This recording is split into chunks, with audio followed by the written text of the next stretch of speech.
Can you guys hear me?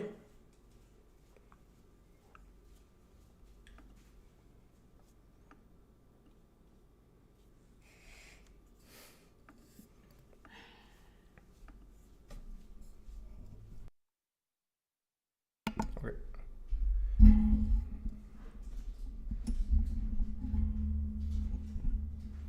Hey, look at that. Advanced tech. That's how we roll. And then this is, it would be this way. Okay.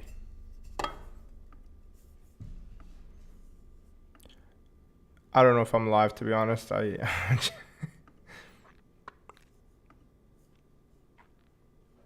I am live. Nice.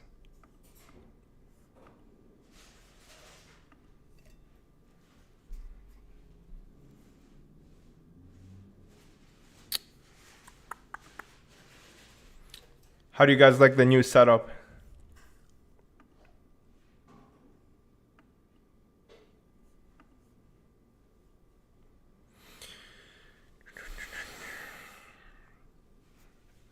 Turn that, no, that way. Okay. How's it going, guys? Again, some housekeeping. Thank you very much to, I mean, all of these new subscribers, all of these new viewers, man. Like, again, every time I'm just more and more blown away that you guys like watching my stuff. So thank you so much, and look forward to more content coming soon.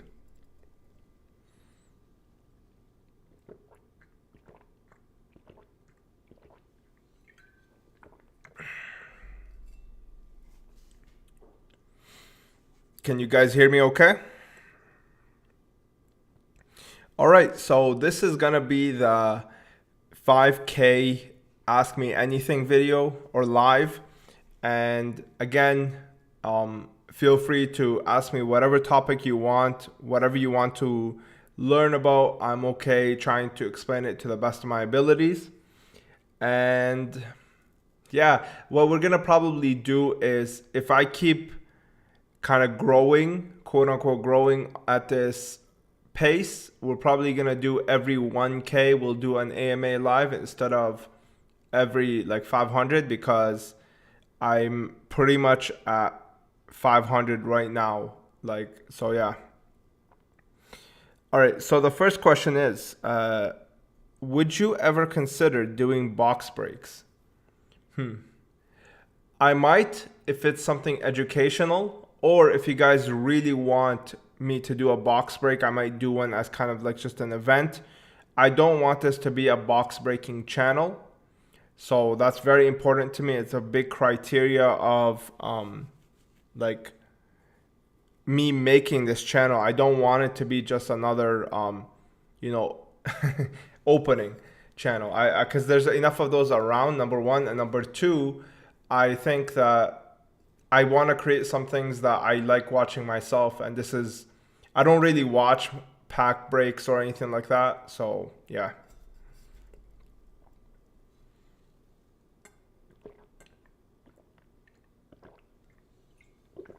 Like a couple of guys asked me, if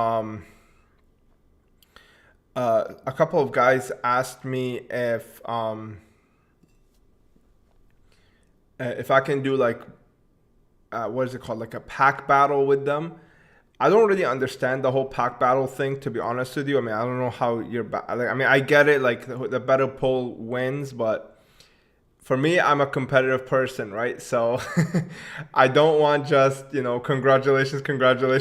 I need a prize, if that makes sense. So because of this, I told them, like, I have certain things that I want to discuss on the channel.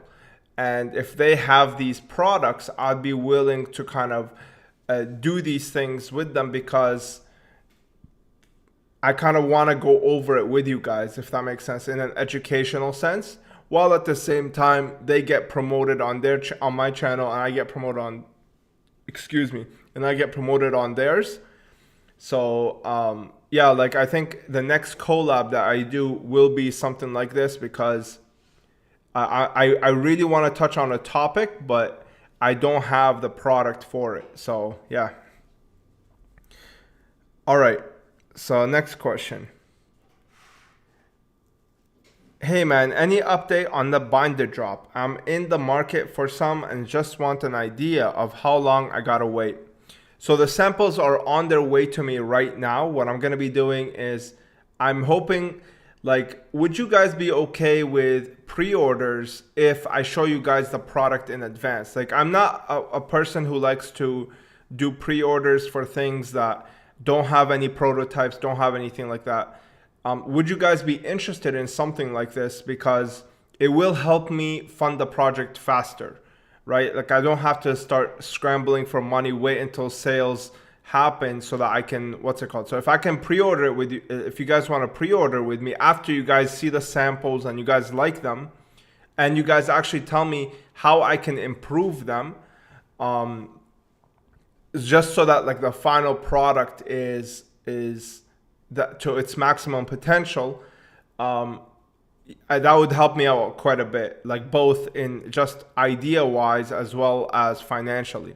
So if you guys are interested in something like that, I would definitely be more inclined to speed up the process. But at the moment, the prototypes are coming to me, and usually it takes about 30 to 60 business days for them to be completed.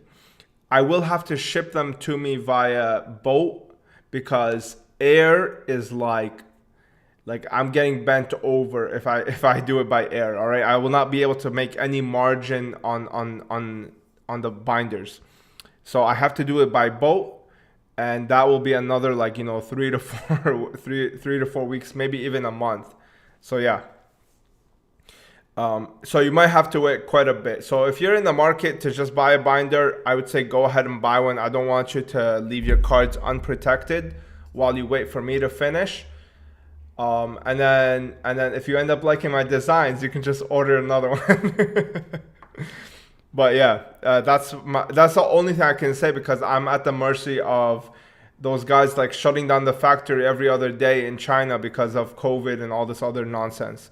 So yeah, like I'm at their mercy. Gentlemen, hey Strictly, just wanted to say that I'm super glad seeing you upload lately. Top quality, bro. Keep up the good work. Thank you so much. It seems like YouTube is really favoring my videos because they're doing extremely well. I'm surpassing my subscription base like with every video, which is phenomenal. So I'm very happy about that, and I'm glad that my effort is being rewarded by YouTube, and I got like a lot of new patrons that are supporting me, like even that $2 tier, that will really help me. Basically, this is what it is, right? Like I have a certain amount of time during the day.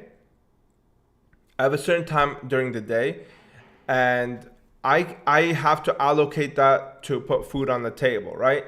So when somebody financially backs me, it basically allows me to dedicate more time towards the content instead of more time doing regular work and having to put food on the table, right? And that's kind of like I've really been like, YouTube paid me the first paycheck I ever got from YouTube like just recently, and I got like a bunch of new patrons donating like $2 each, which is like phenomenal. So that's definitely gonna help me, and I'm gonna try to at least get 2 videos a week up for you guys. All right, so hopefully that will be enough. And if I'm able to kind of sustain myself more and more with YouTube paying me, and like, I don't know if I would do sponsorships, to be honest, because I'm not interested in like associating my brand with somebody else. But if I'm able to kind of like be able to kind of just cover my expenses, I'll be able to go like full time with the YouTube thing. Next question. Either way, like that was a whole tangent and stuff, but thank you so much. I appreciate your support. Crispy, is it true that BPT XYZ Dragon Cannon came out before MFC? I always thought the Tim promos came out after they appeared in the main sets. No, XYZ Dragon Cannon is one of the few cards that came out before the set release. No idea why, but it's not like that far off. Like XYZ, I believe the tins came out like 3 or 4 months before Magician's Force came out. So that's why what's it called? Yeah, I don't know why. It might also have to do with kind of like, because if you think about it, that Duel Master's Guide came out around the same time as 2003 BPT, and that one had the error artwork, right? Like that one was messed up there. So it might be that those kind of releases were kind of scrambled together. I'm not sure, but it is true, yes, that the 2003 tins is the first release of XYZ Dragon Canyon. Hey Strictly, do you think the GX market in general is undervalued? I think that the GX market is like the only market that hasn't really completely crashed. If you even look at LOB is like 50% from its all-time high, so it definitely has crashed. GX, those cards are too damn rare to crash, right? Like barely anybody's selling them, so it's hard to crash when there's no sales. Do I think that they're going to get their all-time highs? No, but I don't think that they're going to crash 50%. So I don't think it's undervalued. I think it's appropriately valued. I like GX the most out of all of the collectibles that I collect in Yu-Gi-Oh! I love GX product. Measured, he said, oh wait, I already answered you. Ace, yo Strictly, that new video on the Rarest Yu-Gi-Oh! Product was so interesting. Will you have more videos like that in the future? Yeah, I am going to space out my top 10 videos though, because I don't want to run out of content, right? I have to make sure that I have kind of a schedule. So I don't want to go too ham on like a certain topics in my videos and then just not be able to post anything later. So I'm gonna try to space them out as much as possible. Are you looking to buy sorry, oh wow, you guys popped off. Are you looking to buy a mass collection to open on your channel? I'm having a baby soon and need the money for his/her future. It depends, man. Like I only do vintage though. Like I don't do like playable cards. The reason is because I can't sell on TCG Player. You understand? So this makes it very difficult for me to have inventory, because there's sure as hell I'm not uploading any like pictures of cards on eBay, right? Like everybody knows how much of a nightmare it is to list on eBay. So I don't really do modern stuff. So if you have vintage stuff, I might be interested in looking at them. Just shoot it to my email, strictlysealedinc@gmail.com. And I'll take a look at the pictures and I'll tell you, hey, like this is something that's up my alley or it's not. Oh, to open on your channel, you mean like products? Sure, send me the thing. Like, I mean, I always love sealed. So send me pictures of what you have and your prices and I'll let you know. But you have to understand, man, like I don't pay market because I run like an actual shop. So if you want like market value, you're going to have to sell them individually yourself. Pack battles are more about mixing communities and viewers to grow both channels, I think. Yeah, that's probably what it is. I mean, I think it's like a marketing thing. What's your next collection goal? So if you're on Patreon, you already know I pretty much completed my card collection. But in terms of what I want, I'm just trying to get like those items on my top 10 sealed. Like those, like if you watch that video, those are some items that I'm hunting. And I'm trying to get doubles if I can.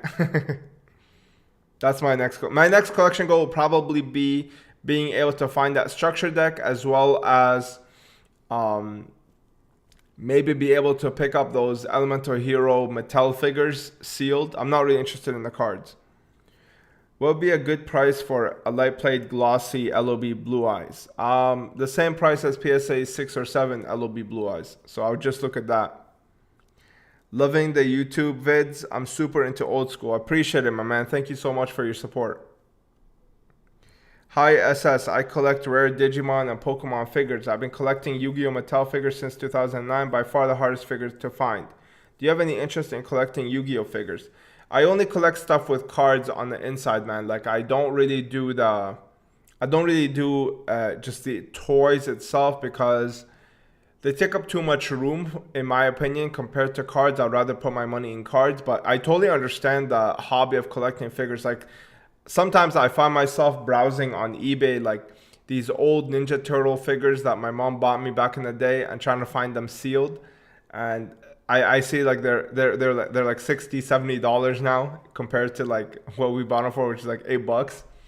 But I totally understand the interest in collecting them. It's just I have so much stuff that I collect that I don't really need one more thing to to add on to the list. Next, best way to open packs to avoid scratching a card. You're not gonna really scratch cards in Yu-Gi-Oh. Yu-Gi-Oh foiling is not the same as other hobbies. Like, it doesn't scratch as easily, except for ultra rares. Ultra rares for some reason are garbage stock now. But back in the day, like if you're opening vintage stuff, it's very hard to damage the cards.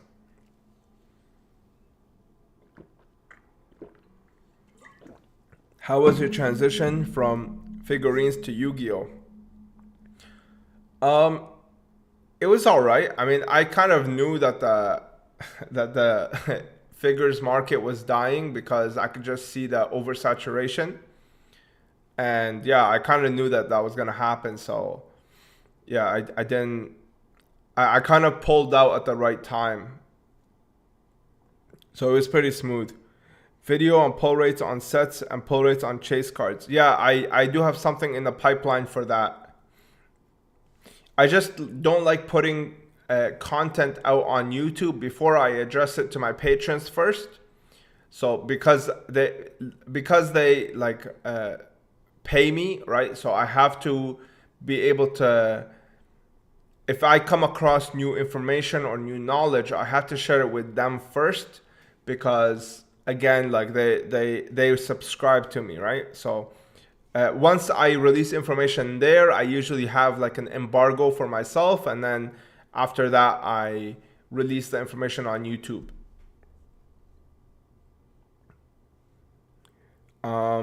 Would you do interviews or just Yu-Gi-Oh talk with other collectors? I do want to start a podcast, but I wouldn't do it on Yu-Gi-Oh. I want to do a podcast on like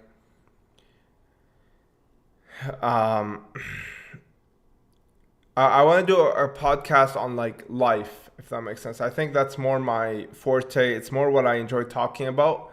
Yu-Gi-Oh is more of a hobby, and I wouldn't want to just talk about the hobby like all the time. I already do it in my videos, right? So I do want a podcast, but I don't know how I would do it, to be honest with you. I need to execute it properly before I can go ahead with something like that. I don't mind doing interviews. I've done interviews with like literally big, like starting off YouTube channels. I don't have a problem doing that at all. And usually I just over talk. I do too much talking, and I hope that they cut me off sometimes. Next, do you know anything about why Unlimited SDK and SDY have different color printings? Because they were printed the most out of like pretty much everything in the original Yu-Gi-Oh, like the 2003 era. But the big difference is some come from Duel Master's Guide, some come from the actual decks. That's where you can see the biggest difference. The Duel Master's Guide, the color looks like Dark Beginning 1 cards. Like if you take a look at Dark DB1, it's like super saturated, super green, super yellow for every single card. And that's how it is with SDK in the Duel Master's Guide. The other ones came out in the 2003-2002 transition era, and that's why there is a lot of there's a lot of variance in colors. Rainbow Dash said, the #1 rarest Yu-Gi-Oh product was unexpected in your video. I mean, yeah, that's from my personal experience. It's the only one I've never seen in my life, right? Like every other one I've at least seen come up for sale once, right? But the others, that one I literally have never seen it. Hey man, do you ship to the UK? If I was to buy something from you, eBay, I do, but message me first on like if you want to buy from my eBay, always message me, because I can give you 5% off of eBay, right? Like automatically. So whatever it is that you want to buy, message me, I'll give you 5% off. So yeah, keep that in mind. like email me strictlysealed@gmail.com and tell me, hey man, like I'm looking to pick this up. Could we do a deal off eBay? I'll tell you, yeah, you can get 5% off, and I mean easy savings, right? Free money. Sorry, strictlysealedinc@gmail.com. Jake, got any cool stories about things or products you found or learned about Yu-Gi-Oh? I have a ton, man, but I don't want to like spoil anything that's coming up in the future. Next, where do you think I can find the posters that you have that was given to judges? It's so hard to find. Like I'll tell you something, man. Like that poster is very rare. Sergio Valdez. Hey, what's up, Omar? Nice seeing you again. I remember seeing you on Team Samurai's channel. You showed off your collection and showed us how to spot fake Yu-Gi-Oh product. Yeah, Sam has helped me out quite a bit. Honestly, I'm truly grateful for all the help that he's done for me.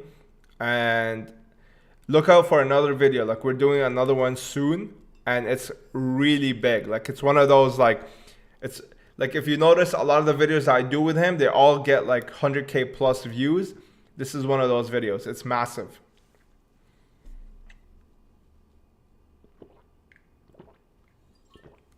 Love your content. Almost passed out when I saw your collection. Keep your awesome videos. Thank you, man. Keep up your awesome videos. Thank you very much. Are these live streams weekly now? No, they're not. Yeah, I addressed it in the beginning. I'm gonna be doing every 1K, like 1,000 followers, I'll do another thing. And if I feel like, again, it's weekly, like if I'm growing that fast, I mean, God bless. Like I don't mind doing it weekly. If I'm growing like 1K a week, that's unbelievable. So if I do grow at that pace consistently, then it will become weekly. I never knew there was a big Yu-Gi-Oh market on Insta. Yeah, there is. It's massive, man. How long did it take for your collection to get to the point it's now? I started in 2016. I didn't have a single thing before then. How long? What's up, bro? Hope all is well. How's it going, my man? Hope you're well. Hope you're well. Sorry about that. I burped.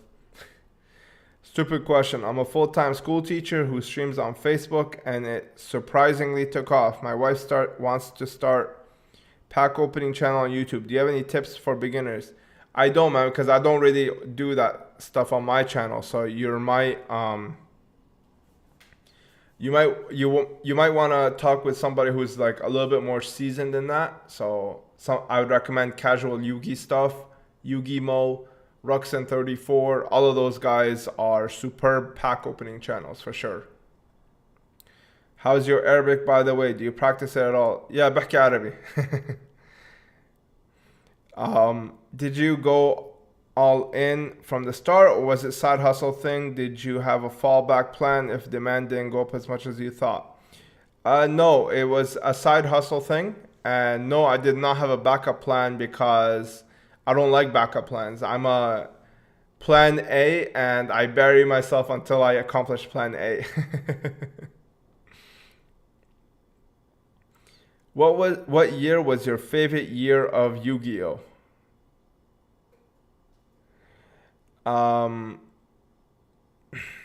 What year was your favorite year of Yu-Gi-Oh? Probably like 2005. In terms of collecting, I like 2005, but in terms of playing, I like 2008. All the way up to 2011. I really enjoyed those eras. What do you think of Yu-Gi-Oh! Zexal? I think it's underrated in my opinion.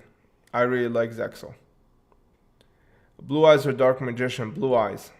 Is Gold Letter Gaia a rare misprint? No, it's not.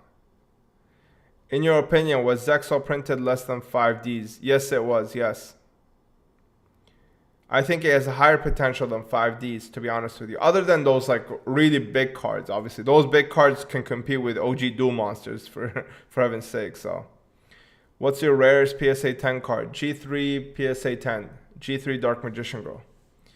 How the hell did you convince your era parents that you're gonna chase a card game related career? I didn't convince them, and I likely will never convince them because I'm not interested in what they have to say about what I want to do in my life.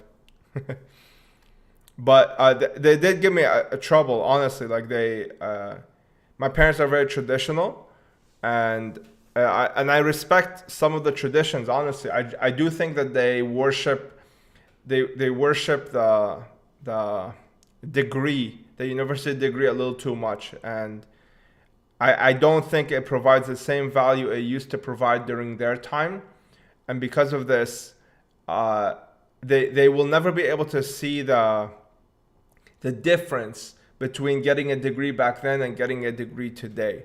You understand? That they will not be able to see that. Back then, like, you had to fight your parents to get a degree. Like, you have to understand that, like, people fought to try because their parents wanted them, like, on the farm and stuff like that, right?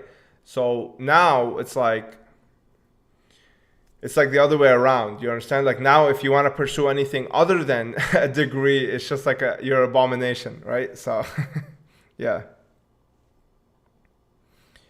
I have an unsealed of the Yu-Gi-Oh any manga that you covered in your video, but no card. Is it worth anything unsealed? It is worth 50 cents, man. It's like the most overprinted book ever. It's like those gold packs from the movie, the one that have the shining dragons and stuff like the Pyramid of Light. Yeah.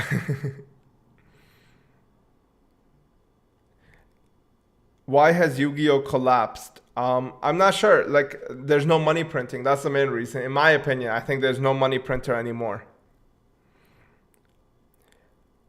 When are you creating Strictly Woke? You know, I really do have to do it. So what I'm going to do is this. I'm going to go pick. So what happened is that I broke my SD card.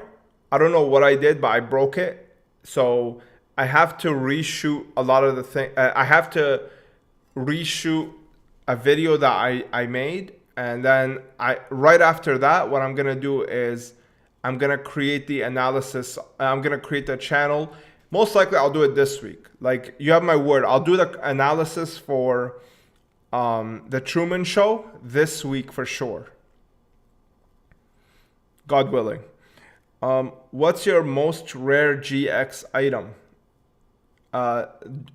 Deluxe edition or Ultimate Beginner's Pack? One more question. Aside from LOB First Ed or any of the original 11 sets, what is the hardest core set to find sealed? I think it's Star Strike Blast. I want to find the sealed box. No, I think there's a lot rarer than Star Strike Blast. There's Phantom Darkness. There's Lighted Destruction. I think Elemental Energy is harder to find than Star Strike Blast. I think Shadow of Infinity is harder to find. Cybernetic Revolution. Strike of Neos. Strike of Neos, good luck finding a first edition hobby box. You're not going to find that. Majd said 100%. How old are you? Strictly just curious. I just turned 28.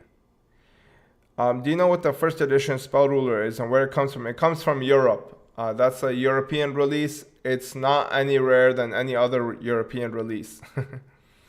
That's how Arabs are. They live in the past. Now the generations aren't even religious, which is better in my opinion. No, I don't agree with that. I think they just shifted religions. They went from the regular traditional institutionalized religions like Christianity or Islam, and they moved to the new religion called government. That's the new religion. It's before is like whatever your priest class said in Islam or Christianity you do, and now it's like whatever the government says you do. So it's just another priest class. It's just another religion. Honestly, I'd go as far as to say it's a cult because it inflicts damage on anybody who does not believe in that religion. So no, I don't think it's better that they left their older religions. I just think that they should have been able to, if they were gonna leave that one, you might as well not join another religion and another cult. Any idea why Duelist Genesis First Ed is only in 10s?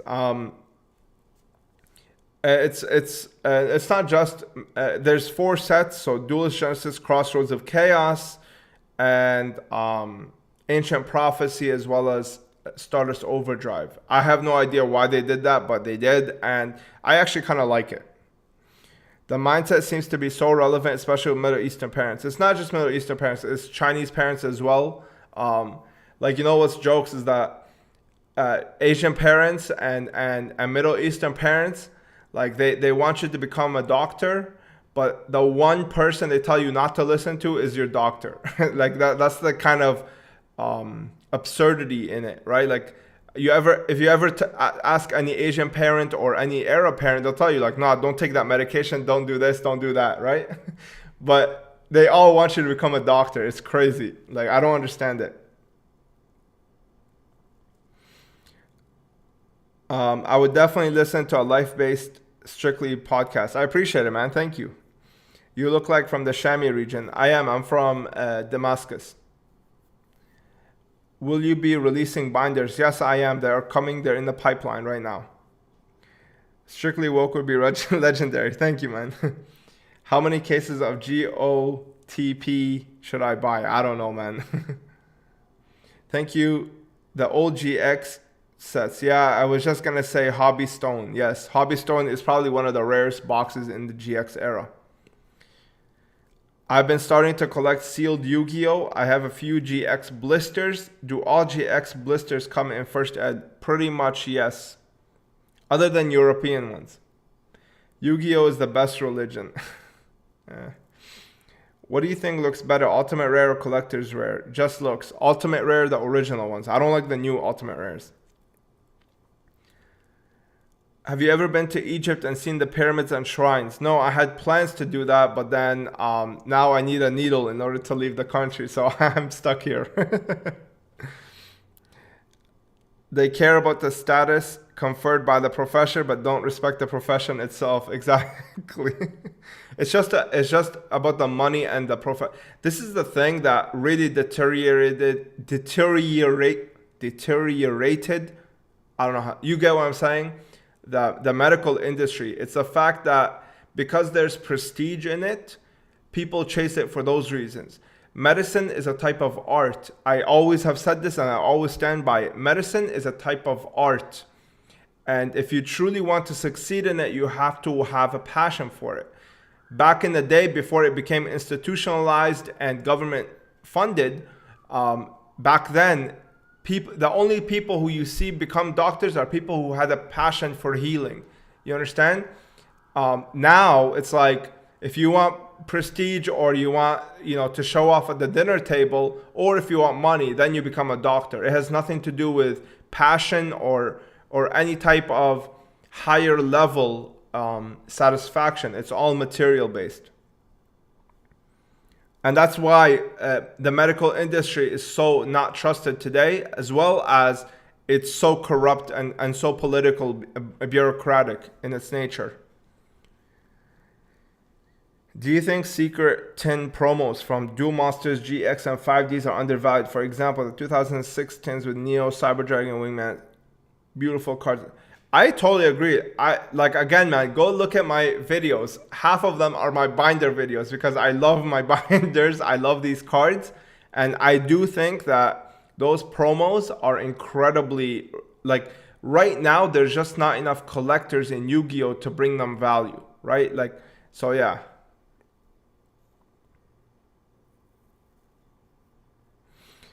I totally agree with you though. Well, I'm in medical school myself, so I fell in the trap hole.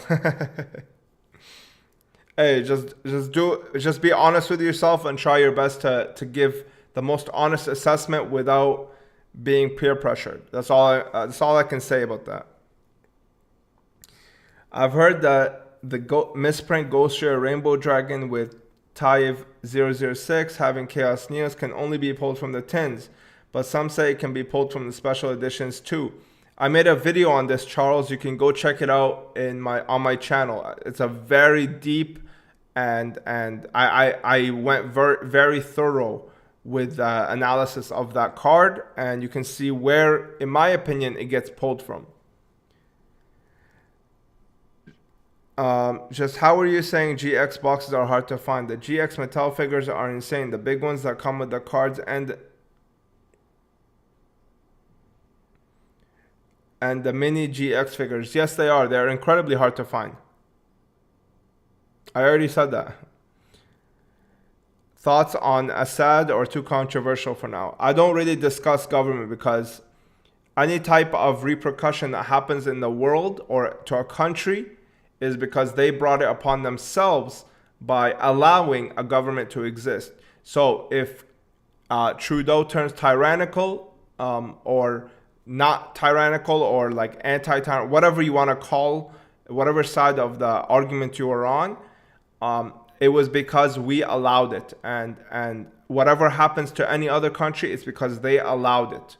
So this is why I make a constant effort to try to prove the illegitimacy of government, because it is the biggest force in the world that causes something called democide. You can look it up. It's called democide. It means that it's death caused by government.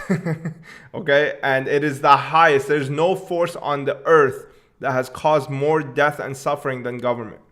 So this is why I'm an advocate against it. We should keep politics out of this. This is strictly Yu-Gi-Oh. Do you have any kids, or are you strictly sealed in the bedroom?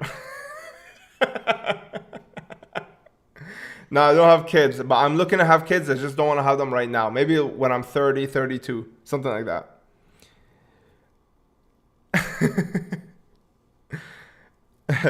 My wife is disappointed. I agree, some doctors are so dismissive and neglectful. Why did the graded card market crash so much? Because it was overvalued, that's why. And there was no money printing. I feel like PTDN first ed boxes at this point are probably the hardest boxes to find in GX right now. I think that they are equal with the higher end. Like I think PTDN right now is not popping up, but throughout kind of the past 6 years, it's not the rarest. I would say the rarest is Strike of Neo's Hobby, as well as I would say that the rarest is Strike of Neo's Hobby. Like, it really doesn't pop up for sale. Time Wizard fell 50%, fell. Summon Skull fell. Yeah, it's because they were 100% overvalued, so they have to come down to whatever they're worth. Did you run Teledad and Lightsworn decks? No, I played after that. I played like Insectors, Tour Guide, Rescue Rabbit, stuff like that. Any favorite artworks of not so popular cards? For instance, Evil Sworn Ophion is one of my favorite artworks, and although it was relevant for a little while, it isn't nearly as popular as other bosses. I really like the artwork of Magic Formula. I really like the artwork. I think it looks great, and that's my kind of thing. That's my that's probably my favorite card. Like, if I was to pick a favorite card, it would probably be Magic Formula. It just fires on every cylinder. What's the price range for Hobby GX boxes? Probably like 3K and up, at least right now. I've only seen a couple PTDN listings in the past few years. Yeah, I mean, like I said, I've seen, I would say maybe like up to 10. And I've seen like maybe up to 10 Light of Destruction. I mean, I haven't really seen a lot of Light of Destruction either, right? What's your favorite Yu-Gi-Oh sequel? I've never watched. Hey, Strictly, you mentioned that you'll be making glass videos soon. When is that coming out? I don't know yet, man. I'm still working on it. That one's going to be very, very hard.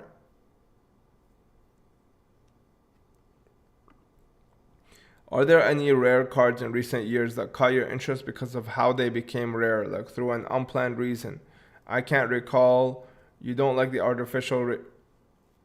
If I can recall, you don't like the artificial rarity of some recent cards. Yes. In terms of rare cards today, nah. I don't really do anything past like 2010. The one rare card that I like is Dark Magician Girl, the Dragon Knight. That card is a lot rarer than a lot of people think. Like, it's available on the market, but it's harder to get than people think. It's short printed in the set. I had a kid at 27. I'm 29. Toughest job ever. Yes. What are you going to do when you have kids and they sneak into your collection room and open all your collection? I will not allow that. How much of a premium do reverse foil BPT cards go over regular secret rares in general? I'm not sure, man. Like maybe, I don't know. I have no idea. Is it true that Air Neos will never be reprinted? I think that it will not be, yes. I'm seeing a lot of steals right now, mad cheap. Yeah, I mean, you can get a lot of cheap. Like, we have not fallen very close to what we were in 2019. Like, in 2019, I think I picked up a Time Wizard for like $250, PSA 10 first edition. So it's not like we're back there, right? So I think that we've grown quite a bit. And I just think that we overshot a little bit. Like money printing is like heroin, right? Like when you shoot somebody with heroin, what happens, right? Like their levels rise exponentially, and then they come back down, and then they stay in that high. And that's exactly what's happening to us right now. Like we got shot with heroin, aka $6 trillion, and then now we're kind of like leveling off. And that's in my opinion, that's like if we're gonna allegorize it, that's how we're gonna do it. Are dual terminal cards hard to get in PSA 10? I'm not sure. I've never graded them. Speaking of that magic formula, the most expensive GX secret rare, I know Necroface is right behind it. Yes, it is. How hard is it to pull a Starlight rare in Battle of Chaos? Have you pulled any Starlights? No, I've never even seen a Starlight, to be honest with you. What's the best way for a new investor to put 10K into Yu-Gi-Oh? I have no idea, man. That's a Patreon question. I have no idea. I would need to see like what you're interested in and stuff like that. Do you like Battle of Chaos or Grand Creators? No, I don't like either. I would say 5Ds was my favorite era of Yu-Gi-Oh. Playing in that era was very fun and the anime was cool. Yes, I agree. I think the synchro mechanic was extremely revolutionary, and in my opinion, it did a great job. You should go out and play with your friend Team Samurai X1 at Duel Night. Would be cool to see you there. I don't mind. It's just I don't know how to play. I haven't played in so long.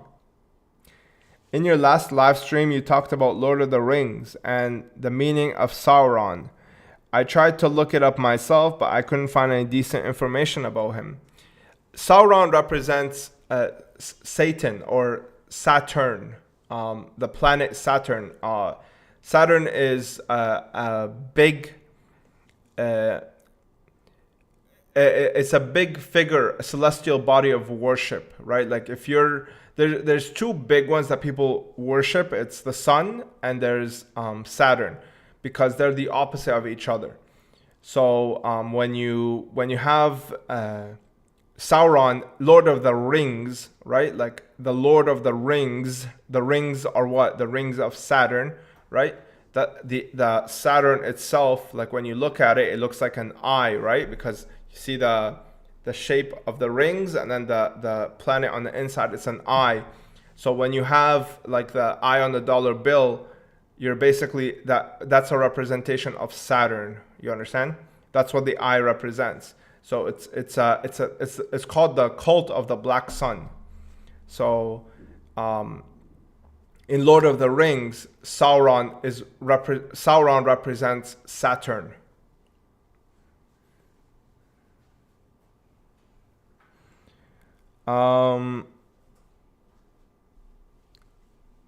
Hope to see you collect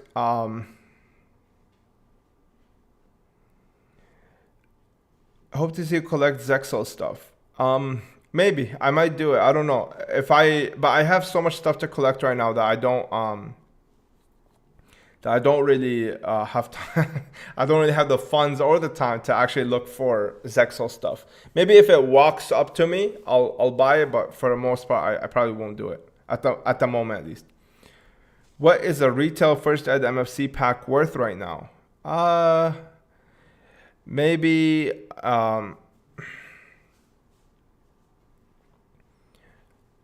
maybe I would say like $200 is fair. What are your top 5 favorite anime? I remember you being a One Piece fan. Yeah, so I like Attack on Titan. I like One Piece. I like Fate Stay Night. I like what else do I like? Huh? I like Full Metal Alchemist. Stuff like that, yeah. That's why. Oh, by the way, like in Full Metal Alchemist, right? Like when they showed the homunculus, right? The homunculus is what? It's the one eye. It's Saturn as well. You understand? That's Saturn brought it wanted to be God, right? Like how Satan wants to be God. So that whole allegory of the homunculus in the flask. That's what that is. I have a question. What? Is that why Saturn is represent with the eye thing? Because it looks like an eye? Yeah, that's what like literally the halo is the eye. Yeah. A lot of the religions that we see today, they're worshippers of Saturn without really knowing it. So Saturn is represented by the all black. That's why a lot of the priests, they wear all black. It's because they're priests of Saturn. But anyway,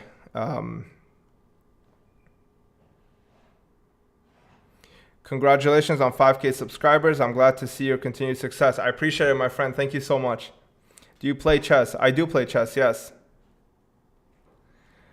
Okay, now I must ask, could you give an example of occultism in Yu-Gi-Oh? I already gave like a bunch, man, but what's another one? Like Agent like Agent of Judgment Saturn, for example, right? Like if you've seen that card from Ancient Sanctuary, why is it the Agent of Judgment? Because Saturn is if you look at like the other names for Saturn, one of them is Kronos, and Kronos is the god of time. That's where you get like chronograph from. And what they say is the god of judgment is because when you die, it's basically your time is up, Kronos is coming, and the soul reaper or the person who judges you is called Saturn, right? So that's a type of occultic reference that they use because I'm very sure that they have a clear understanding of what they're doing. Hey, do you sell GX blisters? No, I don't. I don't really collect them. Hey, I've seen your full room tour with all those insane OG boxes and packs. I'm just wondering, are you well connected, rich, or is there a different way that you have such a... I just bought and I sat on them. That's the only way to do it, to be honest with you. How do you come across such information on the occult and ancient religions? Any books? So I would recommend like the Two Babylons. That's a really good book. And then the other ones are basically you kind of like learn the lore of the ancient gods like Zeus and all these people, and then all of a sudden you start connecting the dots, right? Like when you're well versed, like Zeus throws lightning bolts create light, and that's a symbology of the light bringer or Lucifer, or for example Harry Potter, the one with the lightning bolt on his head, right? Or the dog, right? Like if you watch the film the Bolt, right? The dog it has a thunderbolt on him, right? And that's because the dog is a representative of the light bringer, or Sirius the dog star, right? Like you kind of just start like all of a sudden it starts weaving in, like you start seeing the connections of all of these things, but you have to basically do the ugly work, which is trying to understand all of these mythologies that existed in the past.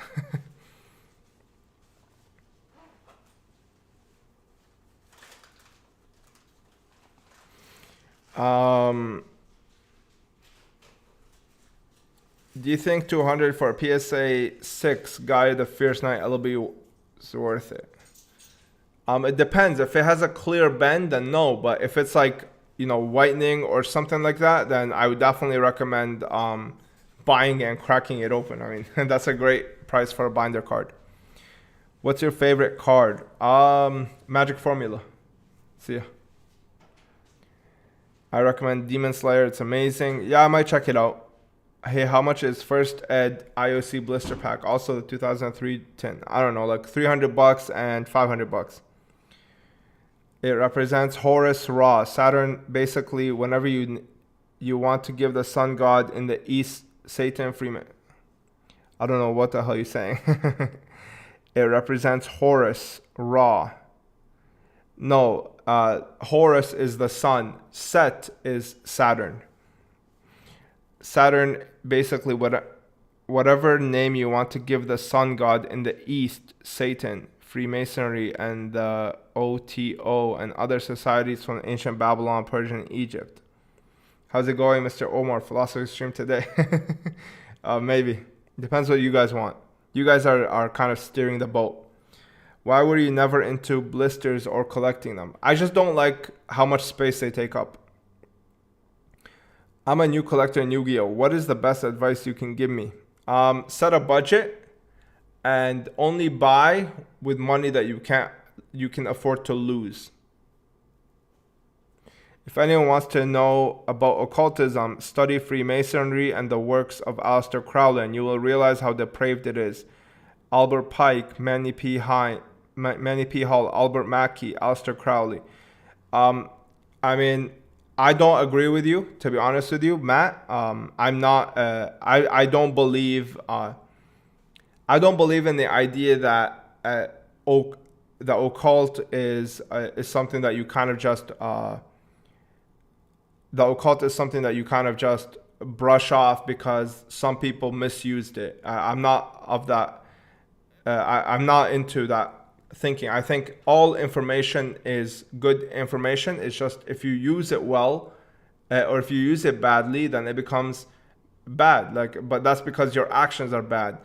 I don't think that it is. I'm not of the belief of, like, witches burn them or whatever. You understand? I'm not of that belief. I am of the belief that Aleister Crowley was depraved. I mean, I'm not against that, but that's because he achieved great power, because he understood the dark arts, and he let that get to his head, right? And the idea is that if we allow everybody to have this knowledge, then he will not have so-called power. He will only have knowledge, right? But the idea is that the problem is that all of these students of the occult, they take the knowledge and they hide it to themselves. They keep it to themselves. And that's because, for the most part, to be honest with you, most people don't deserve to know any of this. Really, like, most people don't. It's like Christ, right? Like in the Bible, what does he say? He says, you don't cast pearls upon swine because they're profane. You give somebody this knowledge, they're not going to know what to do with it because they're swine. You understand? And that's how they treat regular human beings. I am not of that belief. I believe that if you share this information, nobody will have any power differential between one another. You understand? Like, if I'm a master psychologist, and you know all of the tactics of psychology, I can never do any type of damage to you because you know as much as I know. You understand? And that's the key thing here. The problem is that most people who study the occult, they try to keep it to themselves. Because, again, most people have shown that they're not worthy of knowing it. So, okay. Wow, we just diverged. Favorite Yu-Gi-Oh! Booster box art? Magician's Force, for sure.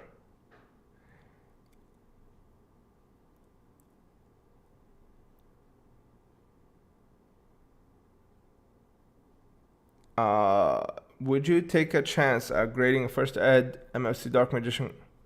Of course I would. He asked, would you take a chance at grading a First Ed MFC Dark Magician girl if it looks minty? Absolutely, I would. No doubt about it. Thank you so much. I was deep into occultism for a few years. Theosophy, Hermetic Order, Crowley, Madame Blavatsky, Steiner, Satanic Bible, LaVey. It's interesting to say the least. Love your channel, bro. I appreciate it, my man. Thank you. What GX set is underrated? Strike of Neos. How'd you get that case of Legendary Collection Yugi's World? Is there a story time behind it? Not really. I just found it on eBay. The guy had 6 of them. I messaged him. I was like, hey, do you have more? And he was like, yeah, I have another 6. I was like, do you have the carton by any chance? He's like, yes. I was like, okay, please, could you put them in that carton, and could you put a box around that carton because I want to protect it? And he was like, yeah, sure. And then, yeah,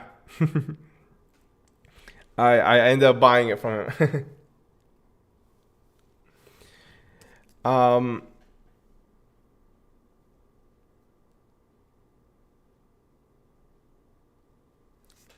Let's see. The real talk, who's the best Yu-Gi-Oh waifu? DMG.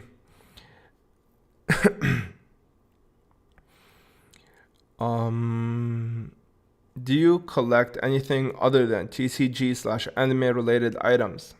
I collect books, as you can see there.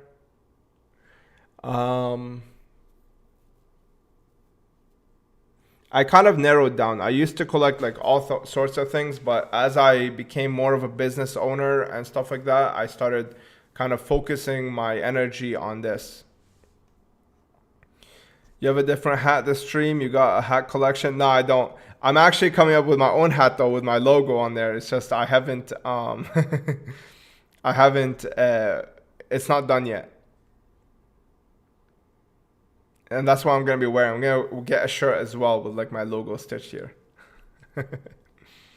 Liking your channel, bro. Do you only buy or do you also trade cards? I trade for things in my collection though. I don't trade like just randomly. Like if it's something I don't want, I can't be bothered to trade for something just to trade, if that makes sense.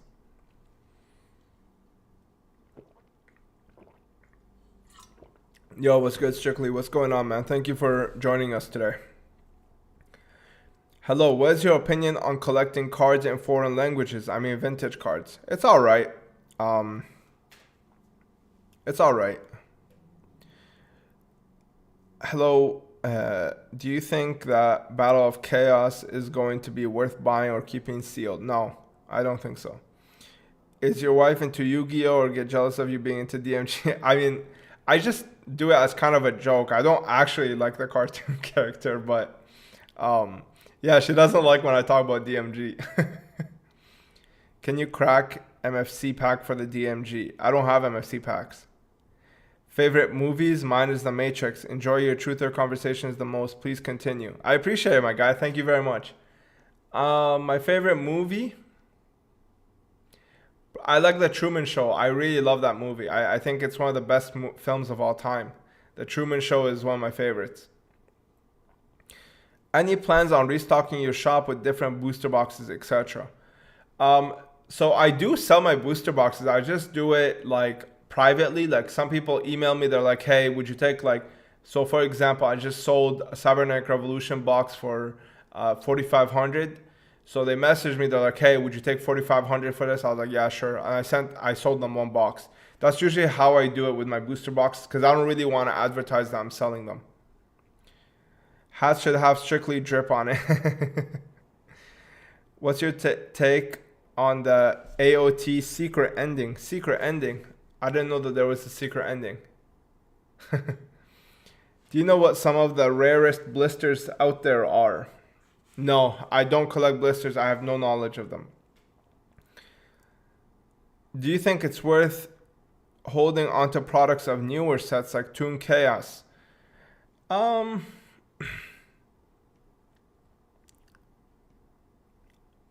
think first edition is, yes. I think it's Toon Chaos is one of those exceptions. Do you want to know how Shrek 2 links to the Occult? I don't remember what happens in Shrek 2, to be honest with you. But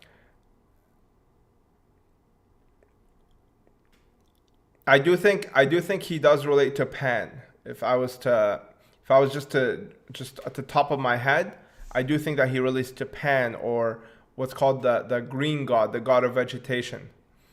That's the...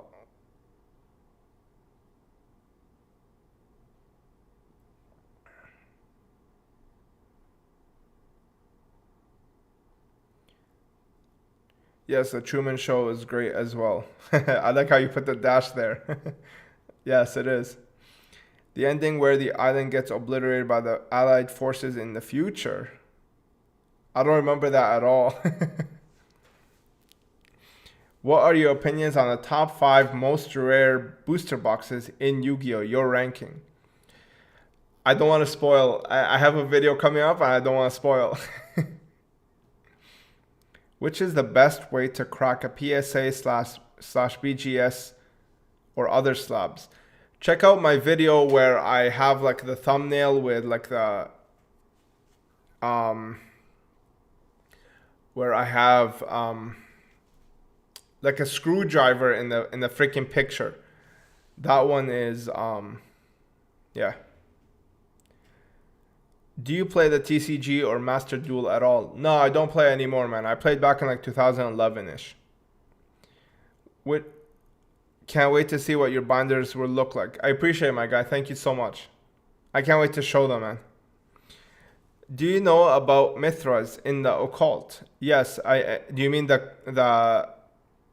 actually, yeah, I'm pretty sure I do, yes. Is the set code 103028 hobby or retail for FET? It's European sneak peek. That's what that is. It means there's no set ratios. You can pull whatever you want from there. What's your worst piece of advice?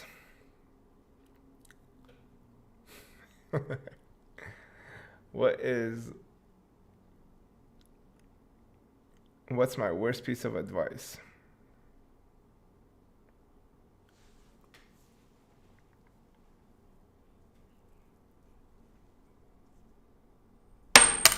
Shit. My worst piece of advice.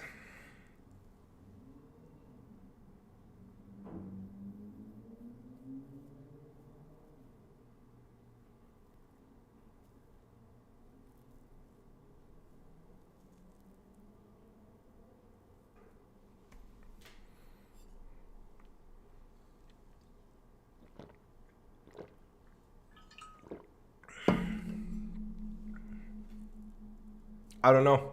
I don't know.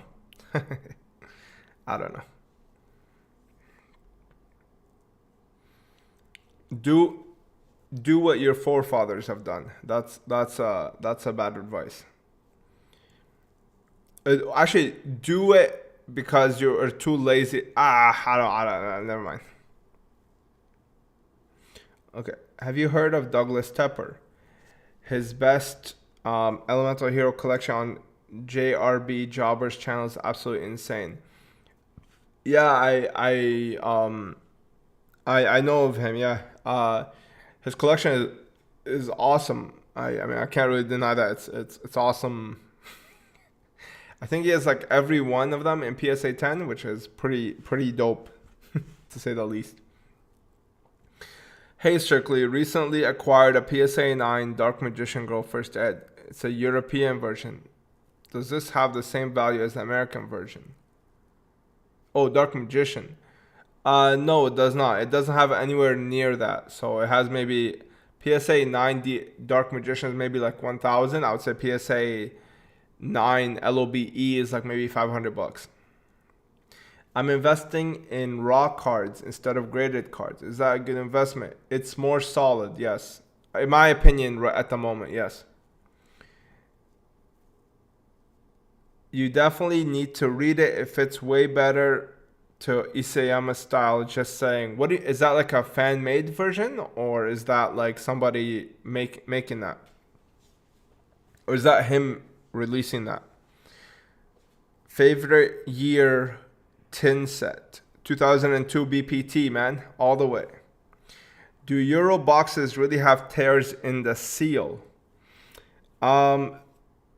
Yes, they do, yes. Except after Strike of Neos. After that, it becomes regular seal. Do you get offended if someone says Yugioh instead of Yugioh? Dude, you're gonna come to find out about me, like, there's very little that really offends me. You can't really get to me. because I don't really give a shit about anybody or what anybody thinks. Thank you for your work. Your videos are really cool. You're taking the Yu-Gi-Oh collecting to the next level. I appreciate it, man. Thank you very much. That truly means a lot. Honestly, thank you so much for your support. What is your favorite ghost shirt? Black Rose Dragon. What is your opinion on Ghosts from the Past 1 and the upcoming sequel as an investment? I think Ghosts from the Past 1 is alright. I think Ghosts from the Past 2 is definitely better. Will you see yourself getting into collecting Euro first edition GX boxes in the future? No, I don't think so. I had them before. The problem with Euro GX boxes is literally no ratio. Literally no ratio. Like, I opened an Elemental Energy first edition Euro box and there was no ultimate rares inside. Like, to me, like, that's unacceptable. Honestly, I like, you can't even, like, imagine in the futures people do box breaks. I sell them that box and then they pull no ultimate rares. Like, that's super compromising. I just don't want to deal with that kind of headache.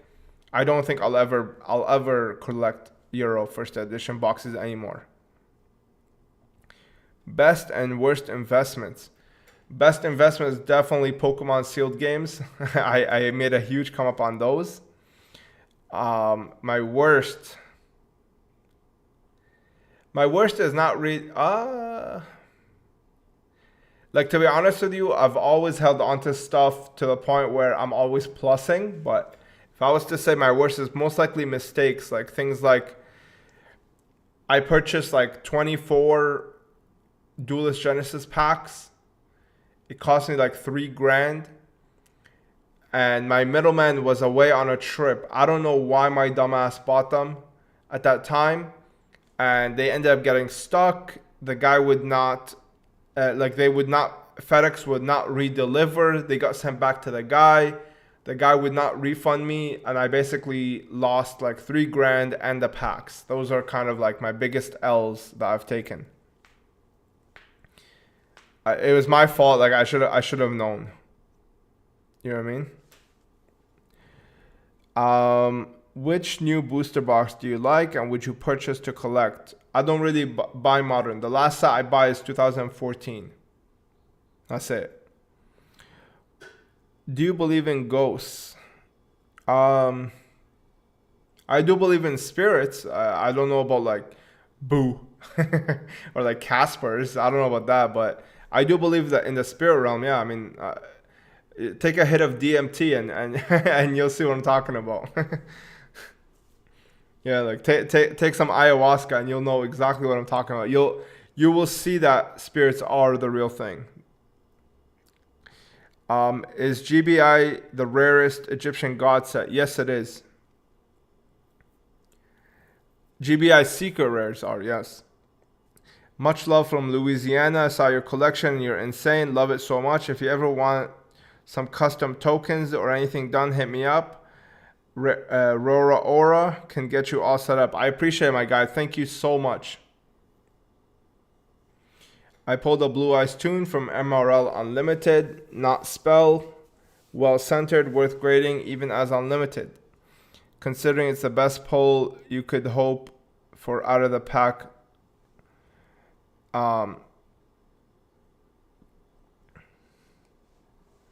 Yeah. I don't know. Depends. Like, I would not grade for $100. Absolutely not. Hey, I saw your collection video for room tour video yesterday, and just have to say I've never been more impressed in my life. I would love to one of these days buy some of your unlimited old school packs. Brent, thank you so much. I really appreciate it. Thank you so much for tuning into my videos and watching them. Honestly, it really means like a lot. Honestly, you have no idea. To see that people appreciate the work that I put into these videos, it's like unfathomable to me. Thank you. What's your opinion on Toon Chaos as an investment? It's the best set. It's the best modern set. It's simply because it was printed so little. That's the main reason. Strictly drugs. I wouldn't consider ayahuasca drugs, to be honest with you. I mean, that shit was disgusting. Like Like there is no way somebody can get addicted to ayahuasca. It's literally so nasty. Like I was, oh, just thinking about it is so disgusting. Like there's no way someone can get addicted to ayahuasca. Let's just say that. All right, it's disgusting the way it tastes. Never tasted something so bad in my life. In the story you just said about the 3KL you took because the middleman was missing. What is the middleman used for? What do they do? Basically, they just accept packages from me because I am in Canada. They accept packages from people that don't ship to Canada. I send him my stuff, and then he just basically boxes them up and ships them to me. I had a paranormal experience in my home. The kitchen light, which is hard switch, heavy switch, turned on by itself one night. I've been a believer since. My first and only paranormal experience. I've never really had anything like that, to be honest with you. Do you know the meaning of the Hollywood? Yes, it's of the holly tree. It's the tree that the ancient druids from Babylon they used to carve their so-called wands out of, or basically make spells out of the wood. So Hollywood is being used as kind of the central hub to cast spells on society, if that makes sense. That's where the Hollywood comes from. It comes from the holly tree. You can look it up if you like. Booster boxes are such nice display pieces. They are like art to me. I totally agree. Booster boxes are like the purest form of collecting cards. Like it's like literally you own a shop when you have a bunch of booster boxes. Are you familiar with Hot Toys artists? The way that they paint realistic skin tones is amazing. Can you recommend any art books on painting? Yeah, I mean, those Hot Toys guys, it's because they're Korean, man. Those Koreans are crazy with their figures, man. Yeah, they're crazy. I don't know anything on painting though, man. I would recommend this guy called Sculpture Geek. Like this guy does incredible work. Like it's non-surreal. Like you cannot even comprehend how good his stuff is. So I would definitely recommend it. Yeah, I would definitely recommend it. His channel is unbelievable, man. How do you even get your hands on DMT? You can just buy it. It's just a plant. It's not outlawed or anything like that. Yeah, it's called ayahuasca. You can message any like shaman or anything like that. They'll send it to you. You inspired me to start collecting and appreciate sealed Yu-Gi-Oh. Thank you, man. That was my goal. That's the main goal of my channel is so that I can help collectors kind of appreciate the fun in collecting sealed, and it's not just cards. You know what I mean? Strictly sealed. Any recommendation for middlemen for raw cards, America to Europe? You have to be ready to pay, man. Like you have to pay for their services. Nothing comes for free. So, you know, you can message, you can find somebody, pay them for their service and tell them, hey, I'll pay you like, you know, I don't know, $200 a month. And if you're buying enough cards, obviously, or if you're buying like maybe one card a month, I'll pay you like $25 a month. And could you just inspect the cards that I send you and send me some videos? That's what I did with my guy, and I just pay him to send me stuff.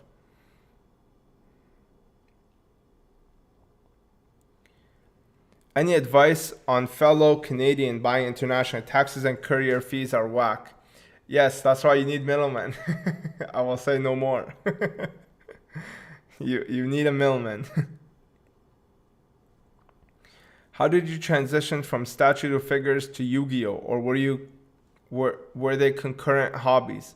No, I just transitioned from Yu-Gi-Oh because from statues because like for me, man, like I have a video on my second channel. It's called Don't Be a Consumer. It's the only public video I have.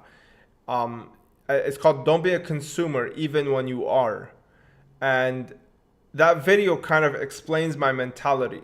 And I am not just somebody who just consumes everything that's out there in the world. I'm not interested in that. For me, I would not say I'm on the level of somebody like a producer.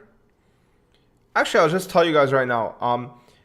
To me, in life, there's producers and consumers. Okay, producers are the highest level of humanity. Like in terms of in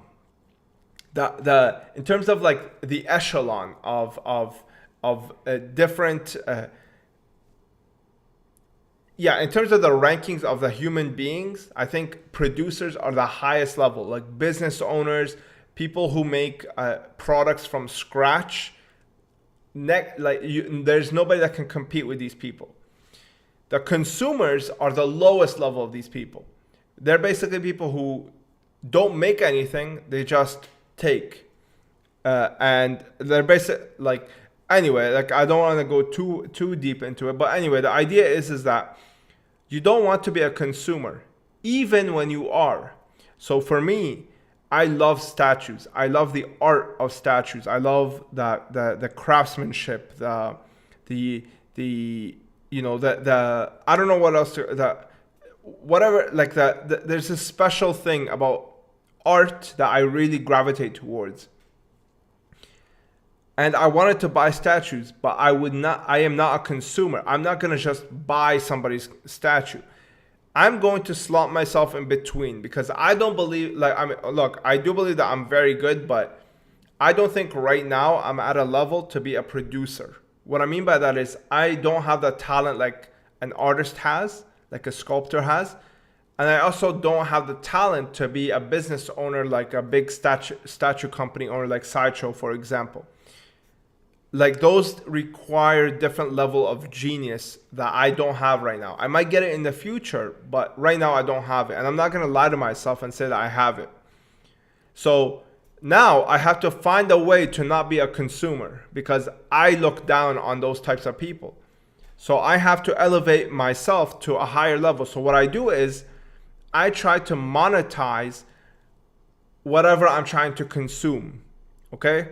And that's what I did with Yu-Gi-Oh! And that's what I did with statues. I wanted statues, but I was not going to just work and then take that money and pay for a statue.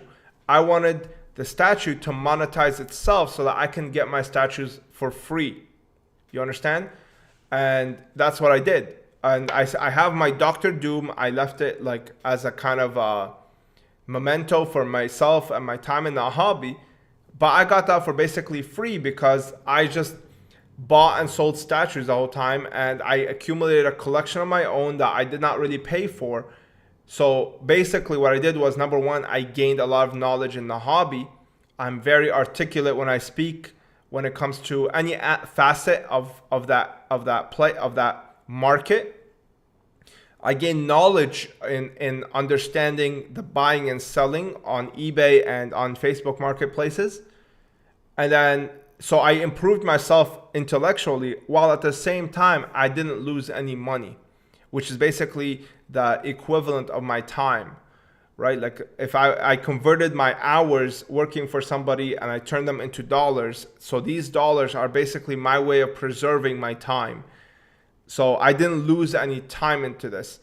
The only time I spent was basically just learning about the hobby, which is basically intellectually improving myself. So that's the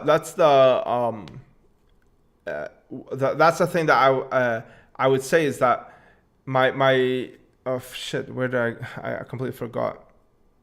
Yeah, so my transition is when I got into the statue game, I was not going to be a consumer. Like, dude, I'm telling you, I do this with literally every freaking thing. Like these lights right here, I'll show you right now, these, okay? I bought some older lights, okay, I waited to get them for a steal. I searched the marketplaces, looked for the best lights possible for my budget, bought them, used them for 3 years, sold them for more than what I paid, and I used that money to buy these lights. You understand? This bookcase right here, you know how much I paid? $30. $30 for this bookcase. Once I move, I'm gonna flip this thing, hopefully make $50. You know what I mean? Every single thing that I buy is the exact same way.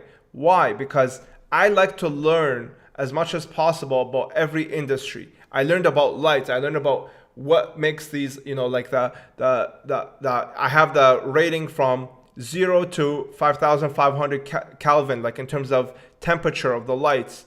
I learned some things that come with the lights, like for example, some gear that you can get, stuff like that.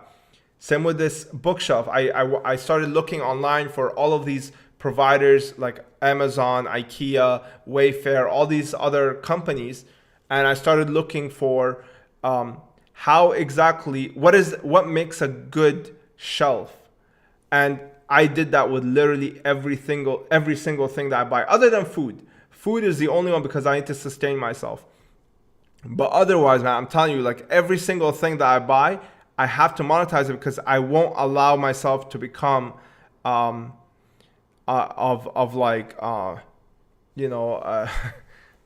just a consumer. I won't allow myself because I don't like it. I don't feel accomplished. So that's kind of like my thinking. And when I moved into Yu-Gi-Oh, it was the exact same thing. I buy, sell, and I keep a collection. I love Yu-Gi-Oh. So I had to learn about it. I had to learn about the market, and then I improved myself by buying and selling, and then buying and selling, and so on. So yeah, that's kind of like what I did, and I do that with every single thing. And if I ever like get tired of Yu-Gi-Oh, I'll move to the next thing. I'll do the exact same thing.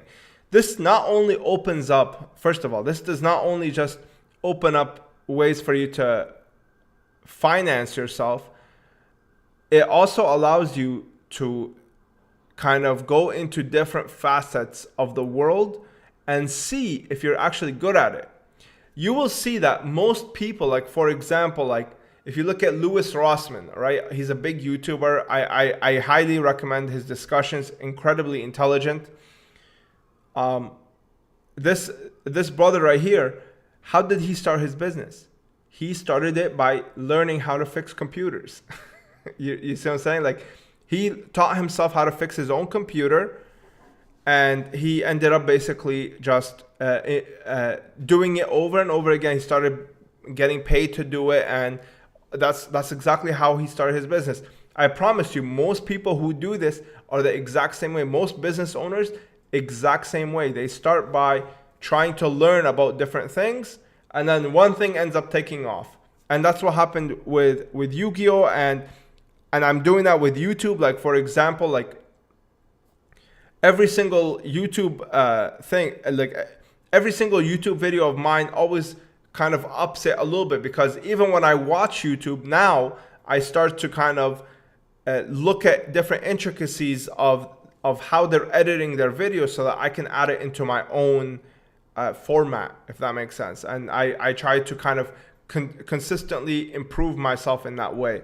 So yeah, I mean, that's kind of like the best advice I can give anybody that wants to kind of elevate themselves but don't know where to start. Whatever you're gonna buy, try to monetize it for free. That's all I can say. Anyway, next. Do you think Crossroads of Chaos First Ed boosters are a good buy, and how much would you pay for First Ed Crossroads of Chaos First Ed boosters? I don't know, man, like 100 to 150. Do you have any recommended suppliers or vendors in Japan? I really don't, man. I don't really buy too much, but if you find something that you like, I highly recommend Hadoken Nido. That's his name on thing. Or you can go on Instagram. You can find him at Cantonian. He provides a service. He's in Japan. He's a brother, and he offers that. Would any of your plastic cases fit a Team Rocket Trouble theme deck? Like those OG theme decks? It fit, like the starter deck ones fit, but they don't fit well. Do you use eBay to sell, or do you use other platforms so you don't have massive commission fees? I use eBay, but if the buyer tries to find me outside, I try to go outside, always. Will you eventually have PSA cards for sale on your site again? All of my PSA cards are on my eBay. I don't really put my PSA cards on my website anymore because actually I'm working with somebody to try and kind of pour everything onto the website. so that yeah, so that I can offer it on both.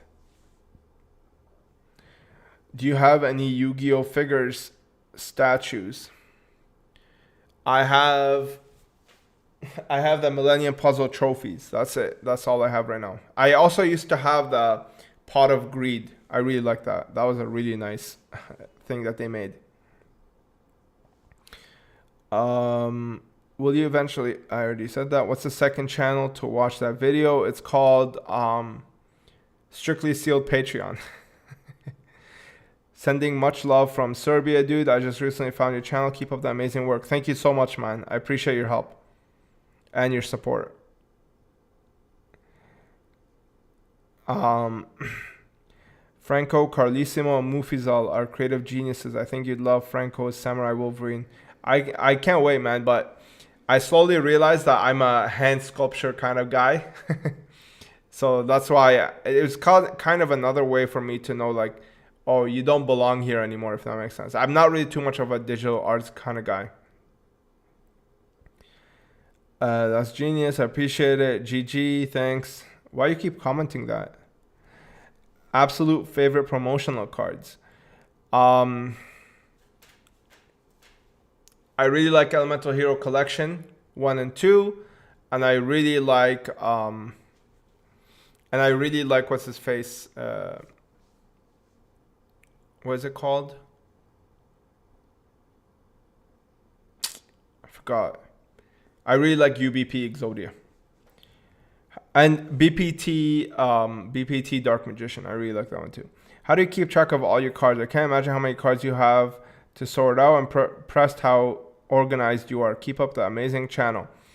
The way I do it right now is through Excel sheet, but I am working with a lot of people on an app to help push that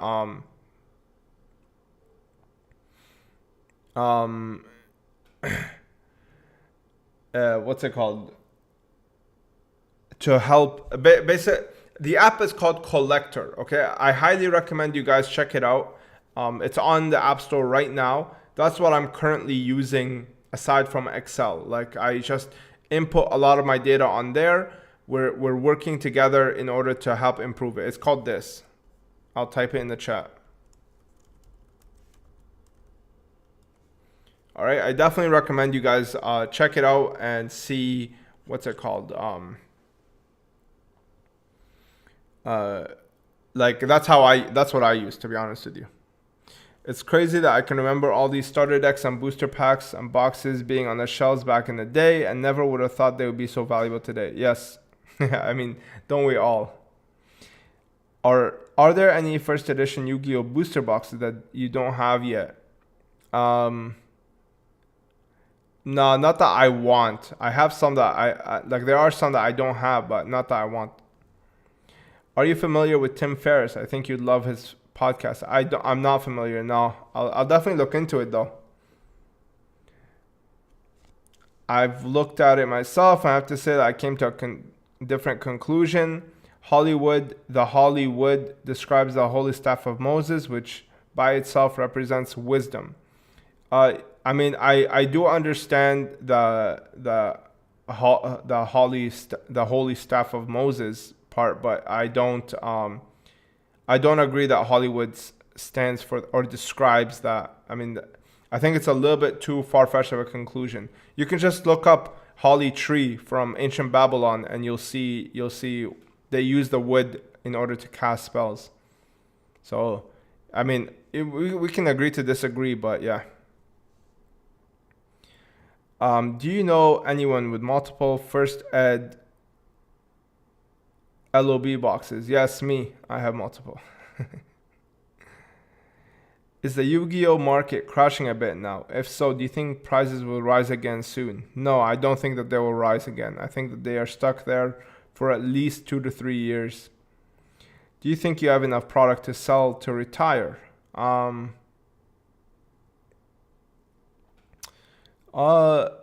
Probably not. I mean, unless I'm going very cheap, but I don't really want to retire. I mean, why do I want to retire? I enjoy what I do. I have a lot of fun and I feel very accomplished. So I don't really need to retire or or stop, if that makes sense. I really enjoy it, honestly. Especially now with YouTube, like now that YouTube is actually like rewarding me for my efforts, it really, it's definitely helped me out. It's definitely motivated me. Congrats on 5K, bro. Open a pack. LO.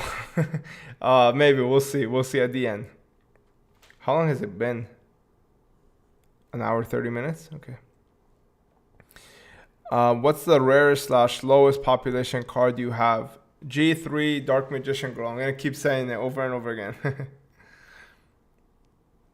Oh, I'm just wondering. Don't ever stop. Thank you, my man. I appreciate it. I pulled a Ghost Rare Chaos Neos misprint as a kid. Somehow had the foresight to keep it in mint condition. Your video on them was really illuminating. Love the channel. Thank you so much, man. And huge congrats, man. That's a big, big payday. So, yeah.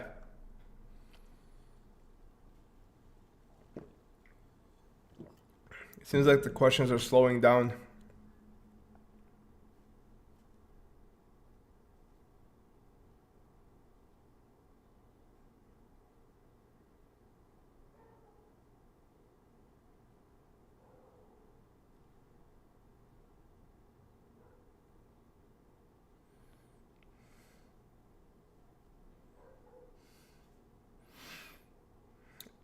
Do you guys have any remaining questions?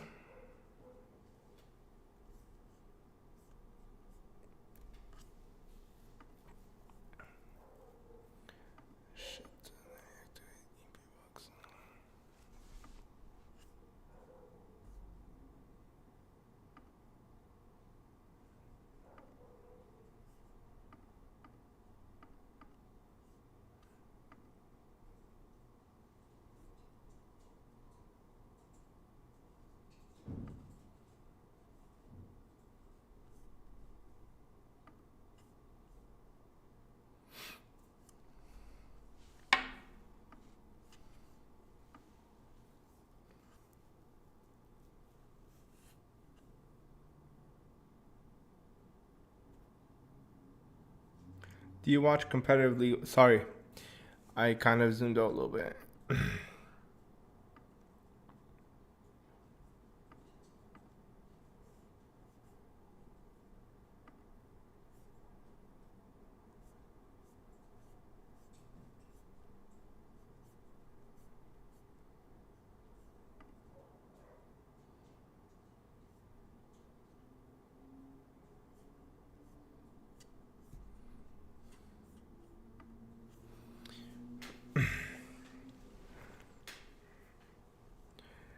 Okay. Do you watch League of Legends? No, I don't. Not really. Not anymore. I just watch like some highlights, like 420 Weeaboo Slayer, Gosu, stuff like that. What ancient mystery religion most fascinates you? The ancient religion, the religion of Babylon. Do you think FMR sealed is harder to find than DDS? No, I don't. I think FMR is actually a little bit more available than people think. I've seen a lot of them. What's the rarest E-Hero Ultimate Rare? Recently I got an Air Neos First Ed, which is Stone, a nice card. Yes, Stone Ultimate Rare Air Neos is probably the rarest E-Hero card. I'm also a big fan of UBP Exodia, much more than LOB. Would you ever want a PSA 10 collection of the first set? I have pretty much 3 of the 5, so 60%. I just need the head and the left leg. Do you play Master Duel? No, I don't, man. I'm sorry.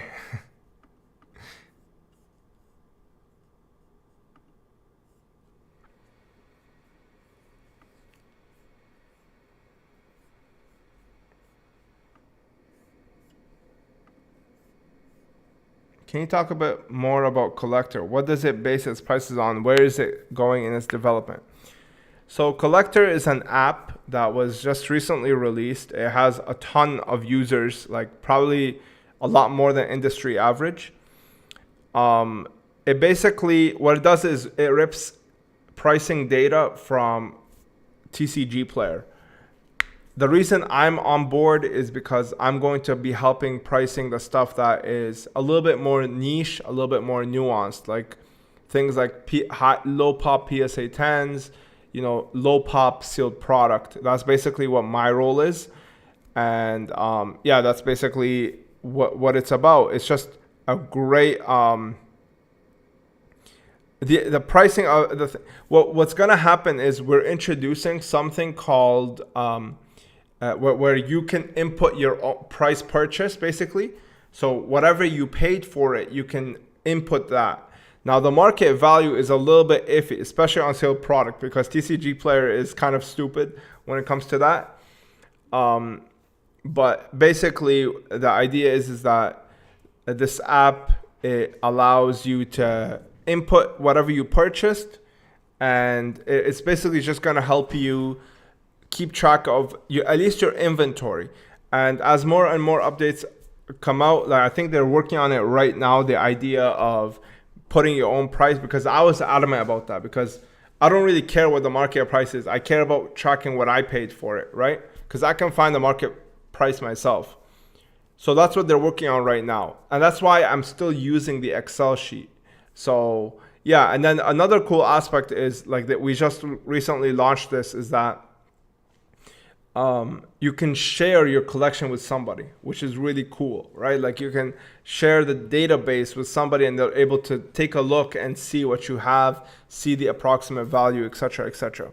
So that's why I really liked it. As soon as I saw it, I was like, wow, like this is this is super creative. And I wanted to get in on it. Would you ever host box breaks? I might. I don't know. I don't want to say no, but I also don't want to say yes, because I'm not sure yet, to be honest with you. I still have a lot more videos down the pipeline that I want to do before I can say like, oh, I'm running out of content, let me just box break. Maybe I might do something for like lives or something like that. Random question. Do you think spirits are spirits, or perhaps quantum beings? Do you think that there were aliens or human hybrids that helped shape the pyramids? I'm not sure, man. I honestly, I don't really have like any thoughts on that. I don't believe like regular people built the pyramids. I think that they definitely had ancient technology. It's not man-made. Well, it is man. I don't know if it's man-made or not. I mean, I don't know the past, but I definitely don't think it's what they're telling us, right? Like, I don't think somebody was able to carve it with a chisel and a freaking hammer. So, as far as spirits are quantum beings, I have no idea. I do believe that there's like kind of another realm. I mean, dude, you can see it yourself. Like I said, when you take DMT, but there is I'm of the belief that there is kind of like literally a spirit realm, like something where our eyes can't tune into it, if that makes sense. It's like kind of a radio. I've explained this before. It's like a radio where, like how you have a radio with an antenna, right? When you extend the radio antenna, all of a sudden you start picking up more signals. And it's kind of like that, right? Like right now we have our eyes and we see the 3D material plane, and then you can lift that veil with things like hallucinogenics, and that will allow you basically to tune in, because your pineal gland starts activating, and you'll be able to tune into the other realms.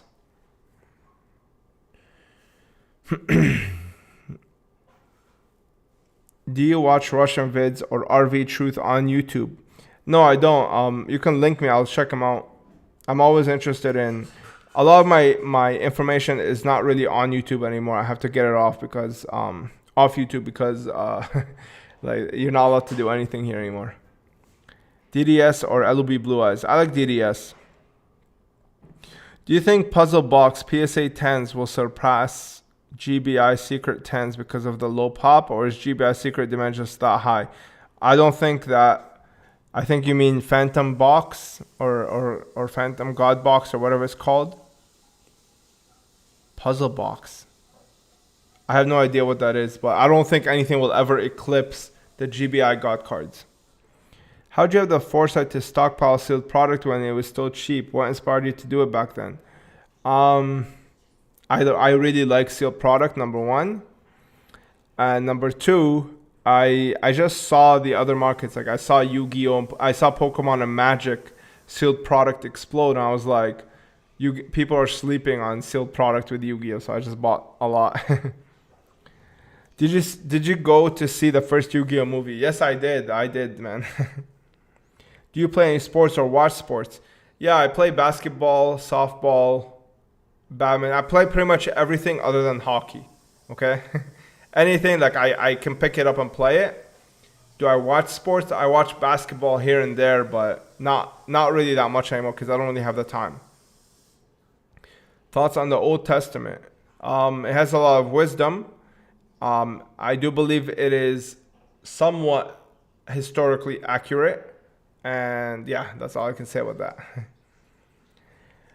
Hummus or Chinese food? Choose one. I like Chinese food. I don't like hummus that much. I like tis'iyah though. Tis'iyah is my favorite, like one of my favorite Arabic dishes. Why does it feel like Yu-Gi-Oh games nowadays have taken a major step back in their mechanics, aren't really enjoyable with lack of animation and customization? What do you mean? Like literally like video games? I have no idea. I mean, pretty much everything in society is taking a step back. Why is there such a big difference between TCG player and card market prices? Do you think EU has less demand? Or is it NA that just doesn't have enough cards and products to satisfy the demand? Do you think, are you saying that card market is a lot higher than NA? Or are you saying that NA is higher than EU? You ever think about investing in graded action figures or vintage sealed product? No, I don't really do action figures, man. I mean, I have to draw the line somewhere. I'm collecting a children's card game. I don't want to collect children's toys as well. Have you ever thought about hopping on Whatnot and do pack or box breaks? I don't know, man. Like I'm not trying to be those types of channels. I'm trying to be very selective with what my brand is doing. And that's why I haven't really joined Whatnot. But not only that, it's because of the Canadian thing. I'm Canadian and they don't really have any options for that at the moment.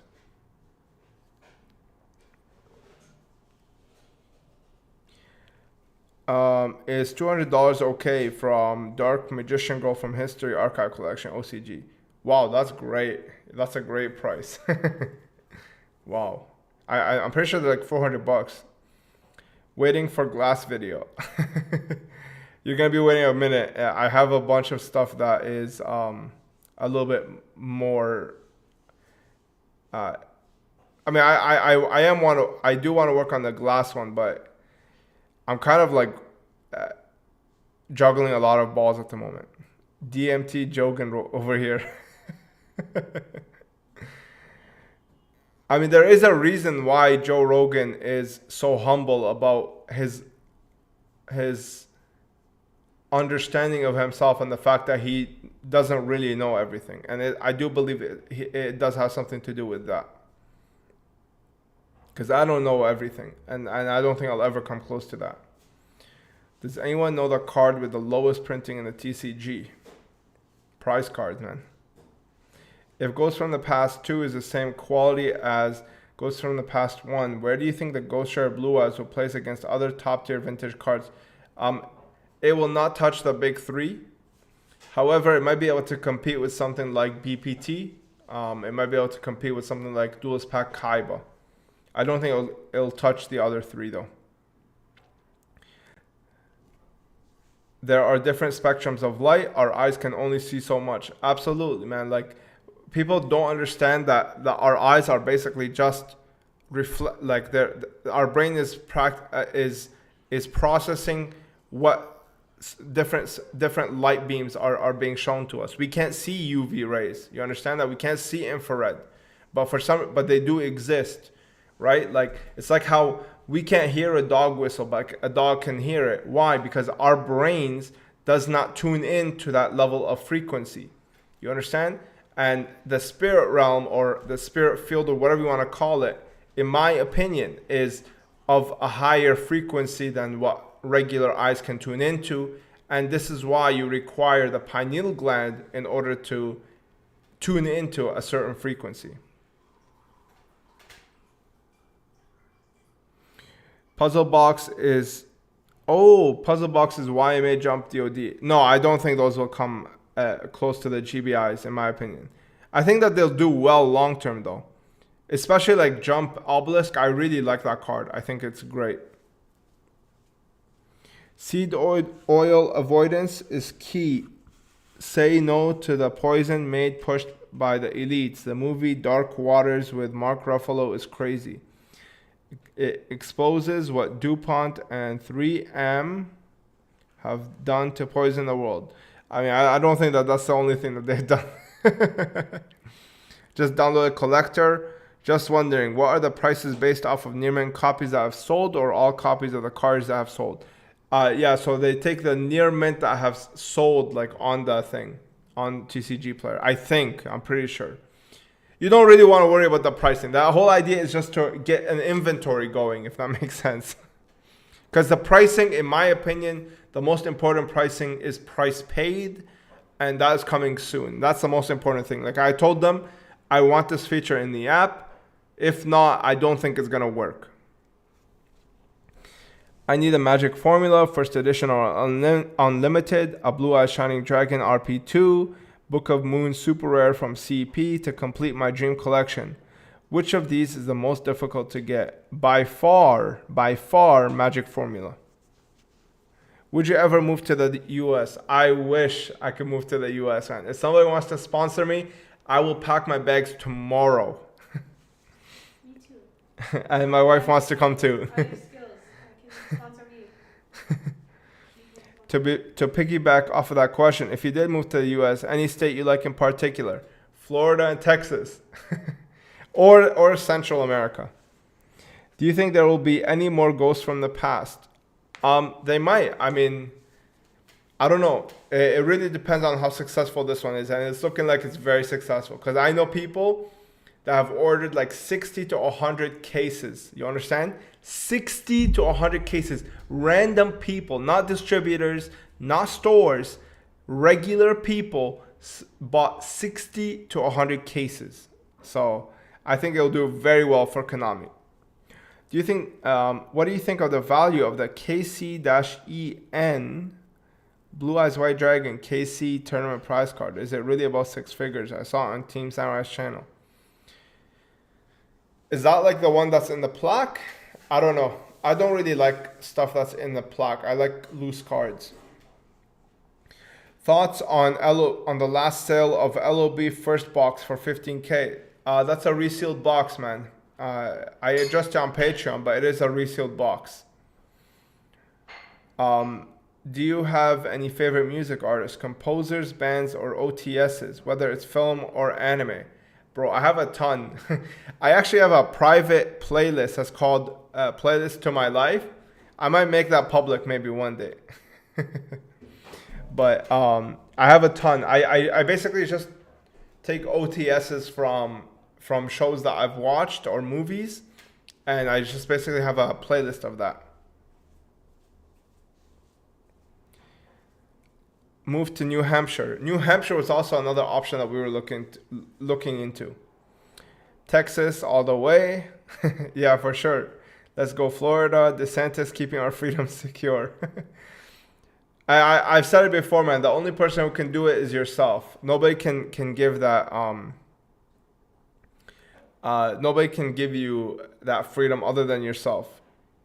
What's a good price for a near mint Magician's Valkyrie Sdsc?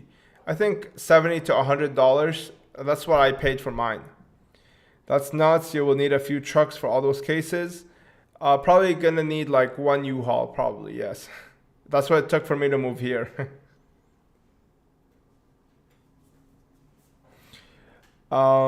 What gave it away? It being resealed. Didn't really look into it, but I heard about it. Shady seller. No, the seller is fine. I just think he got scammed.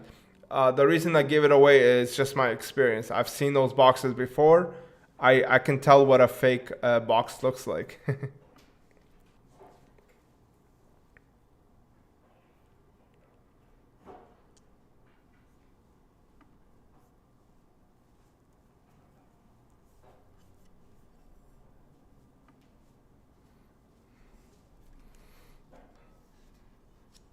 Finally caught up on all the questions.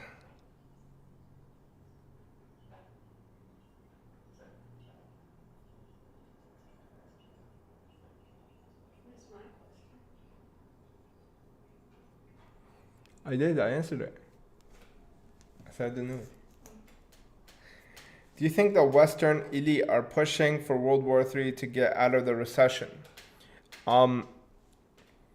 I do think, I'm not sure if it's World War III, but I do think that there's going to be a cataclysmic event that kind of starts the reset. I do think that that's going to happen. The reason is because just the philosophy of how they operate, it's called Ordo o Caos, aka order out of chaos in Latin. So they have to create the chaos in order to bring in the solution. You understand? Wait, Kels? Yeah. Could you just press the focus button? Nice. So I do think that that's how they work. That's how they operate, and that's why you'll always see, like, for example, the surveillance state had to come with what, 7-Eleven, right? They have to create the damage in order to present the solution. You can also look that up. It's called the Hegelian dialectic. Okay. It's order out of chaos. They create the chaos in order to bring the order, because they know that they can't implement the order unless you are traumatized mentally. See, I explained this in my breakdown of Shang-Chi. I'll explain it here because I think a lot more people would be interested. The brain, it consists of 3 parts, okay? One is called the reptilian brain, one is called the mammalian brain, and then we have the neocortex, which is the human brain. Okay, this is the thing that makes us human. The reptilian brain is in charge of our flight or flight instincts. So what I mean by that is it's a thing that helps you run fast in case of danger, or it helps you fight off any predator. The mammalian brain is the emotional aspect of our brain. This means that it covers things like sadness, anger, etc., etc. Obviously, very self-explanatory. The mammalian brain is what you'll find in mammals, things like dogs, elephants. That's why they express these emotions. They're able to do that. The reptilian brain, obviously, you'll find it in reptiles. And that's where the cold-bloodedness comes from, because there's lack of emotions. Now, the way our brain works is this. When we are put in a traumatic experience, or hold on 1 second, sorry.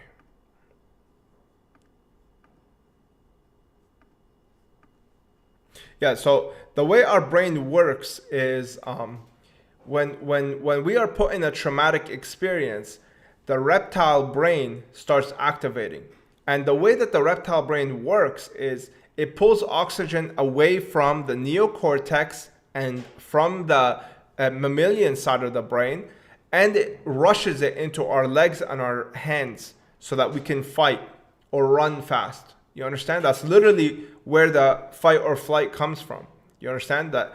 So that reptilian brain, that's its job. Its job is to do that. So it pulls it away, and this is why when you get scared, you have a hard time thinking. It's why things like, for example, when a car is rushing, is about to hit you, why do most people freeze? Because the oxygen is leaving the brain, and they literally can't think anymore. You understand?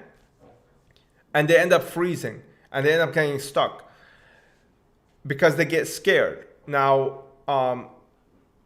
what happens is that the way that the order out of chaos works is if you're able to traumatize an individual, what happens is you're pulling you're pulling oxygen away from the brain, and they are not able to really, they can still think, but it's not to the same level of intelligence or intellect as when they are not in a state of fear.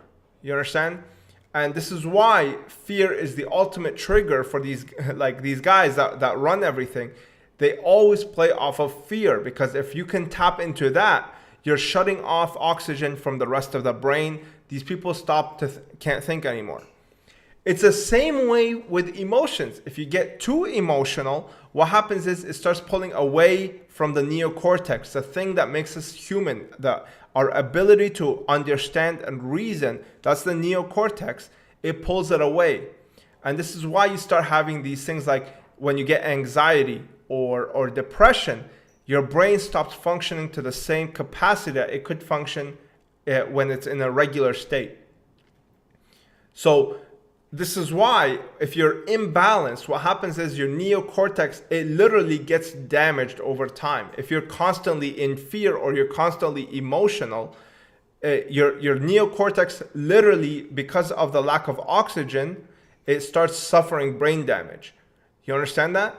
So this is why everything that they do, they have to create the chaos first. They have to put you in a state of shock or trauma in order to be able to implement whatever they need to implement, or any regime or any reset that they need to implement, because they know that you're not going to be able to cognitively understand the full depth of what's happening right now. You understand? So this is their methodology. It's truly like a master psychologist operating on a child that doesn't know what the hell's going on. Imagine the level of damage that you can do to somebody in that state. Imagine the level of trauma and let's just imagine what a master psychologist and a child is going to do. And people don't want to recognize this thing. This is the main issue. And because of this, they fall into different imbalances, and they fall into different states of honestly, like lack of thinking. Low IQ thinking. Also, this is where the whole in the past you see things like the idea of Horus or Heru or Jesus has to die and come back. That dying aspect is the chaos. You understand? Like that dying aspect is the thing that basically you create you create the problem, right? And then you're able to rise again and create something new. You understand? It's very metaphorical in that way. But anyway, let's move on. Not sure if we can ask too deeply about political questions. Don't want to get you flagged, but I'm curious on your thoughts on the truckers' freedom convoy. So for me, I appreciate what they're doing. I don't think that that's how you do it, okay? When you have a master, a slave master, you don't go ask them for help. You don't go ask them to let you free. They're never going to do that, okay? They're never going to do that. Why? Because they're your master. They think that they own you, okay? The way to do it, to truly do it, is completely disregard them. You understand? And the way to do that is obviously you have to be able to get the collective to understand your point of view. You understand? And that's the main issue. So for me, I'm not the type of person that likes to protest because it doesn't get anywhere. If you have a bully, you don't go ask the bully, stop bullying me. You understand? You go beat his ass, because that's how you get things done. And this is how I operate. I've always done this, and this is why I always try to take action my own way by trying to impact the collective. So I do appreciate their sentiments and their time and their efforts, but I don't believe that the bully will stop bullying if you just go and cry to him. I don't believe in crying to my bully or my owner or my slave master. So that's my opinion on that. Hey Strictly, I have a light played to very light played Burstinatrix Mattel card. I'm not quite sure what I should price it at. I have found any sales light played copy. Any advice would be appreciated. Well, you can start with $500. So I don't know the exact price, but you can start at $500. Anything cool you want to see Konami make after something like Ghost from the Past? I would love a Starlight Rare Dark Magician Girl, man. Please make it. I really like Starlight Rares. I think they're so unique. Or Blue Eyes White Dragon. What? Blue Eyes Dragon. Blue Eyed Dragon.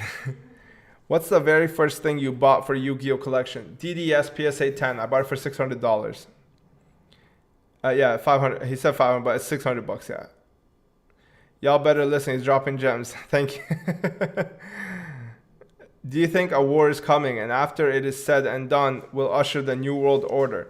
Freemasons and Bavarian Illuminati both want to restore the one world nation that was Babel. So I think the New World Order started in 1917. I don't think it started right now. I think it started right after World War I, after they implemented the passport system. I think that's when the New World Order started. It was very intentional. It was by design. And I mean, yeah, I think that's when the New World Order started. I think 1917, some people say 1913. I'm of the belief that it should come after the First World War, but I understand why some people think 1913. Now it's just basically, we're just coming to the culmination of it. But we still have a long, I could say maybe like another 50 years before we see like that, you know, the one ring to rule them all. You understand? And I think it'll be a little bit before then.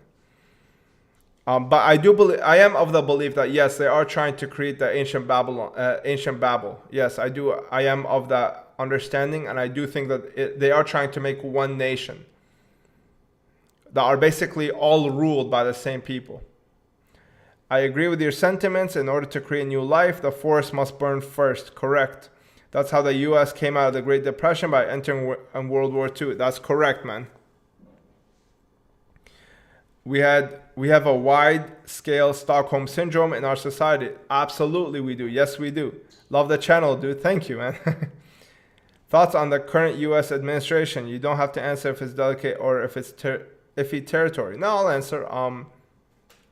I don't really follow politics, man. Like I said, it's like politics is just another entertainment facet, right? Like of the mainstream media. So like you have sports for young kids or people that like just sit around the football night, football Sundays. Okay, that you have sports for those guys. You have reality TV shows for women, and you have politics for somebody who thinks he's changing something when he's not doing anything. So you have those three, okay? Politics is usually more on the conservative side. You have sports for the layman, and you have reality TV shows for thing. And then you have a combination for all of them in the music industry. So that's usually like that. It's just three different entertainment spheres for three different demographics.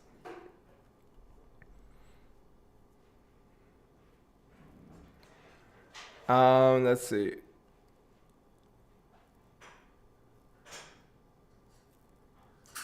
He's initiated. Thank you. World War III is most likely coming, and New World Order is emerging, and the West wants to lead it. They need to conquer Russia, China, and Iran, their biggest obstacle to fully implement their design. I'm not of the belief that these countries are operating independently. I'm not of that belief. I do believe that there is a higher force that is directing every single thing on the macro scale. Obviously it's not directing the small things. Price estimate on Blue Eyes Ghost, I would say around $300 to $400, maybe $500. Seth Davis, thanks, man. I appreciate it, my guy. Thank you for your support. I bought some sealed First Ed Rise of Destiny boxes in Spanish for $30 each. I mean, you don't have a lot to lose. It's 30 bucks. What's up, man? Love your collection, love your quality, and better yet, love your collection. Oh, love your channel, sorry. I appreciate it. Thank you so much. Truly means a lot, man. Thank you to everybody who's tuning in. 1914 was the last year of peace before the Great War started. Yes, because the Federal Reserve was implemented in 1913. That's what I'm saying. That's what I'm talking about. I think that you can't have a Great World War, okay, without Federal Reserve, right? Like it's just not possible. So that's why I say 1913. But yes, you can say like 1914, like any of that time, 1913 to 1917.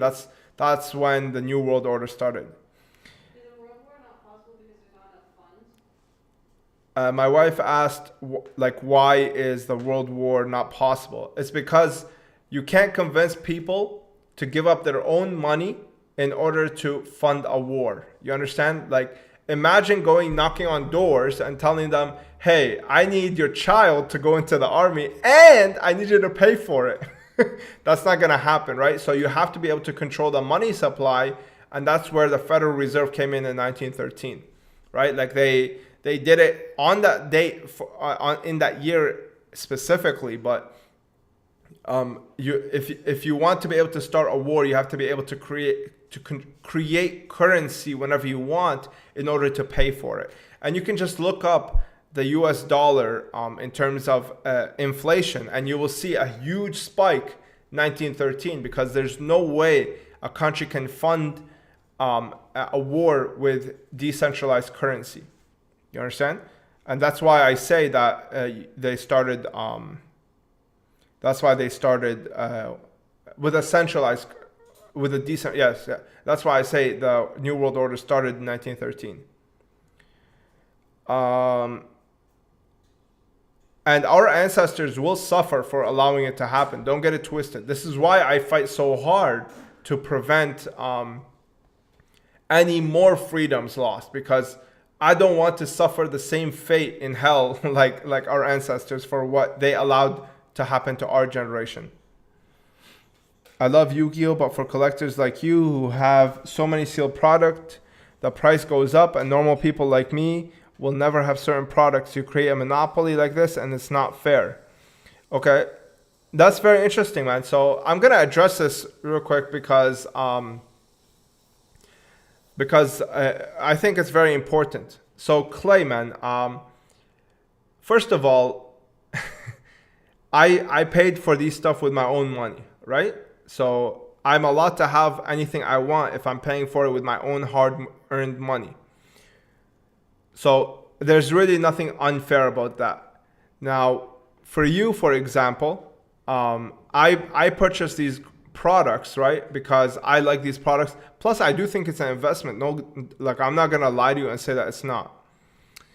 The issue that I have with your statement is that we will never have certain products. You create a monopoly like this, okay? Number one, okay, you don't need these products, okay? And if you want them, you're gonna have to compete with me, right? Like, you're gonna have to compete with me to try and get them. So there's nothing really unfair about that. And trust me, if these products were widely available, you would not want them. I'll give you a perfect example. Go buy Korean LOB boxes. Go buy Korean elemental energy boxes. You're not gonna do that. Why? Because there's no exclusivity to them. The reason you want the stuff that I want is because they're actually limited. If they were super saturated, I promise you, you will not pay a cent for them. You will not pay a cent for them. You will, I mean, I love Yu-Gi-Oh as much as anybody, okay? But there's a limit to how much maybe I'll spend $1 per card because, you know, I just do it for fun. But dude, there's many outlets for you to collect. You want to collect the thing that I want to collect because you understand that it's exclusive. If you truly want to collect just regular Yu-Gi-Oh cards, there's Korean, there's unlimited LOB. Why do you need first edition unless you know that there's the exclusivity factor to it? Why do you need first edition unless you know that it will retain the monetary value? The monetary value that you spent, right? You can get an LOB Blue Eyes card. It's readily available, man. It's super cheap, like maybe $50, $75. I mean, that might be expensive for some people, but you can get unlimited reprint Blue Eyes, right? But you don't do that. Why? Because there's exclusivity in the first edition. It's just a first edition stamp. You understand? Like, it's just a first edition stamp. Why do you want it that badly? If there's no exclusivity factor to it, where there is a short print supply of it, why do you want it? Right? Just try to really reason with yourself and try to understand your logic, right? The reason I want the thing is because it's exclusive. If it wasn't exclusive, I would not want it. It's also why you want the thing. So because it's exclusive, there's no such thing as fair or not fair. It's whoever is willing to buy or pay for it. You understand? So yeah, that's my thought process on that. Right? Like, because there's many options, man. Like, there's LOB. What are you trying to collect? Like, for example, the Blue Eyes artwork. You can get a common for $1. You can get a rare for $2, $3. You can get a super rare, SKYE, for example. Starter Deck Kaiba Evolution. You can get that for probably under $10. But you don't get that one. Why? Why do you want LOB first, for example? Ask yourself, why is that? You know? Anyway, moving on. Lelouch, that seems like a broken window fallacy. Breaking windows on purpose will increase the work done by the window repair industry. I don't know what you're talking about.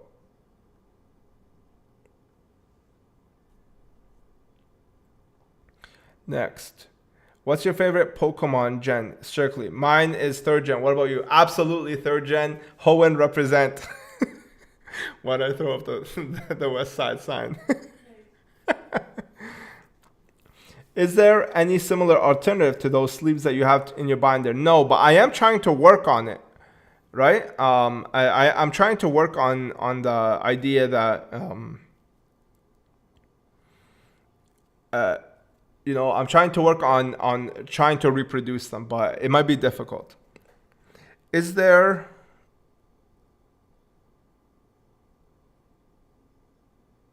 I want Ultimate Rare Dark Magician Girl. I would love that, to be honest with you, but I don't think it's going to be as nice as you think. I don't think it's going to look as good. Strictly Sealed, do you like Pokemon Diamond and Pearl? I played them. I did, yeah. I played Hoenn, Soul Silver, Heart Gold, as well as Diamond and Pearl. Those were the only 3 generations I played.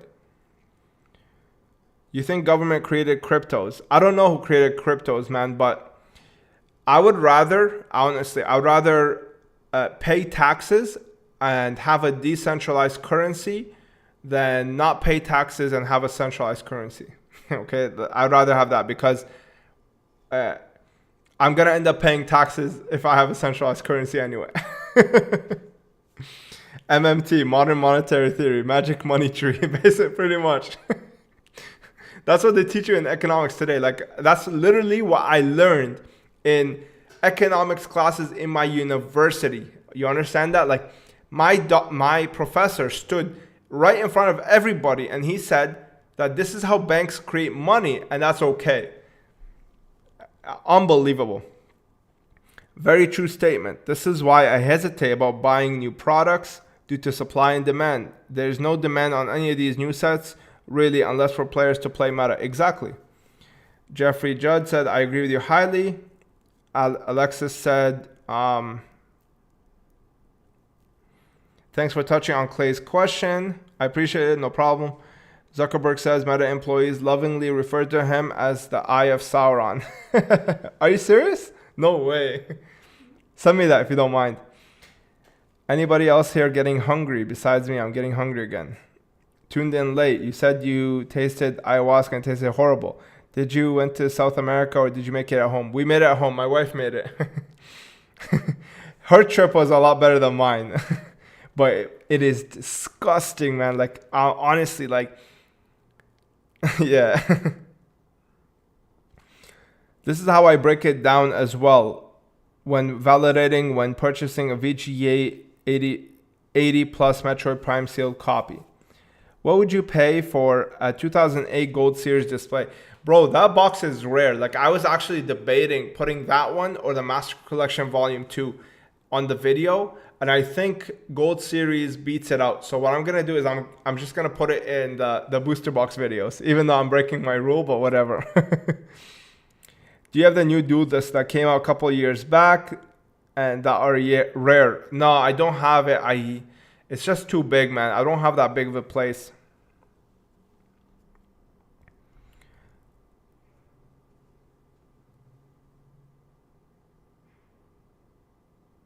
As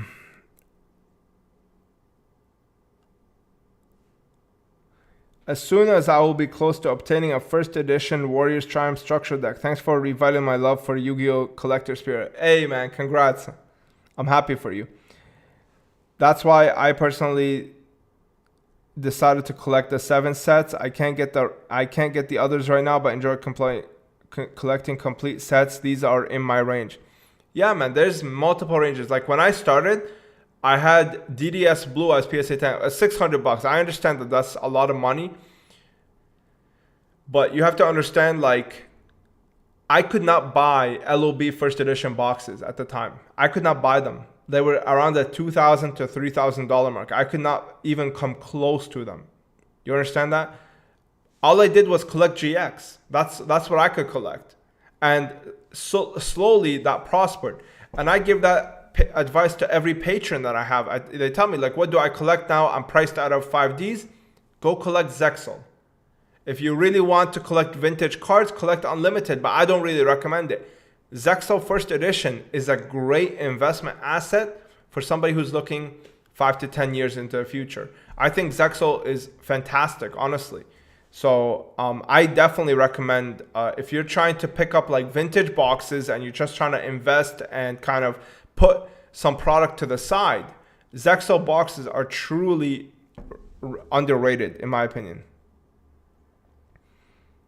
Alexis, like I definitely commend you for your humility and your self-awareness to understand that nobody really owes me anything. I have to go and get it myself. And the fact that you found another option, I honestly applaud you, and like, you did a really good job, dude. Hoenn is my favorite. I started Pokemon by playing Emerald. The world was amazing. I started Ruby and then I bought Emerald and then I bought Fire Red and then I bought, I think, Diamond and Pearl and then Soul Silver right after, and that was that. Promos versus tin cards versus set cards, etc. Well, tin cards are promos, but I like promos a lot, honestly. I like them so much. I got an Ultimate Secret Rare Kagari for $1 from Korea.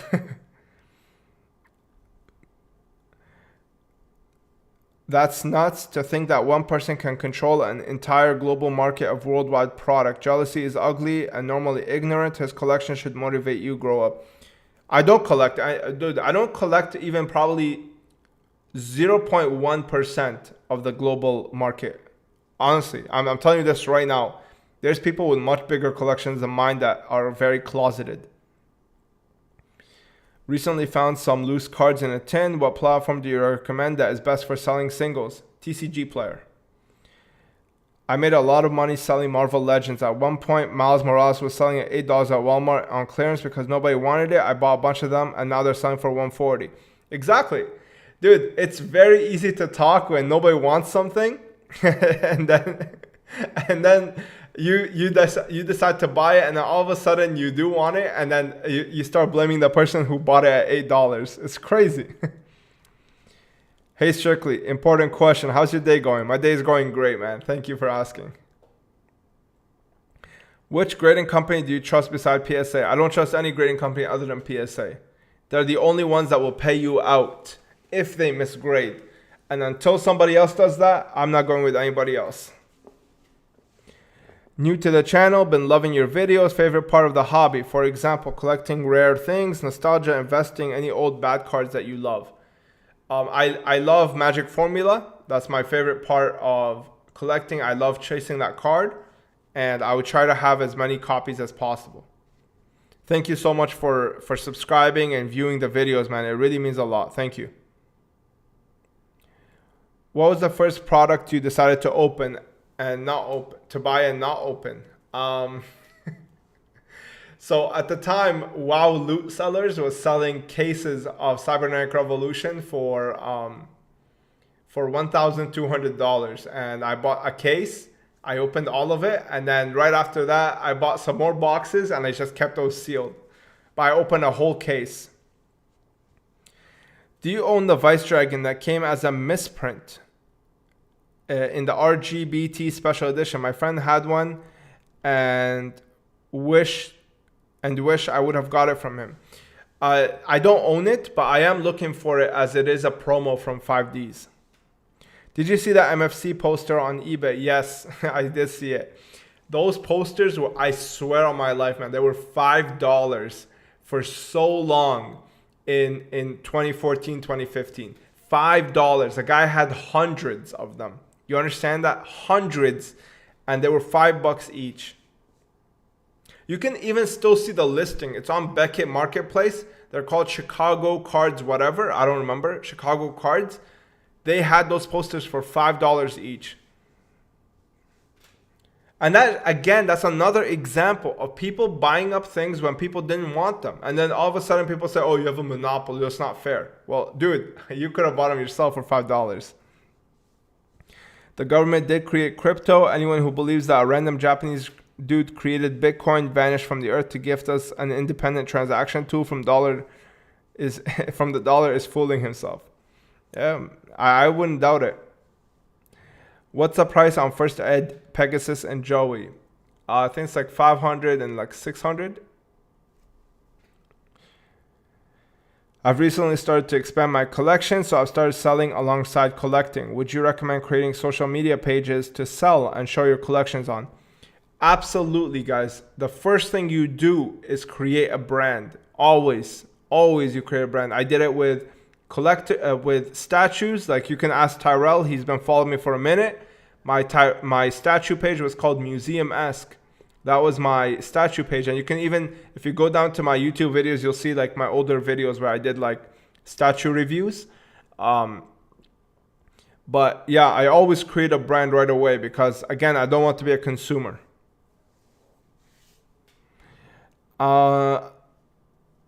Do you advertise them through eBay? I do. I put in my business card. I'm even making What are you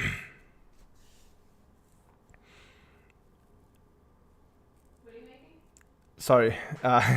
I'm making a new business card to implement my new logo and stuff like that. You are a good boy, brother, but there are people who accumulate sealed product and keep them collecting dust. If you create a business with it, it can also be fine. Yeah, I mean, like I said, man, I think that the hobby should fund itself, but you should also reward the hobby by keeping product for yourself.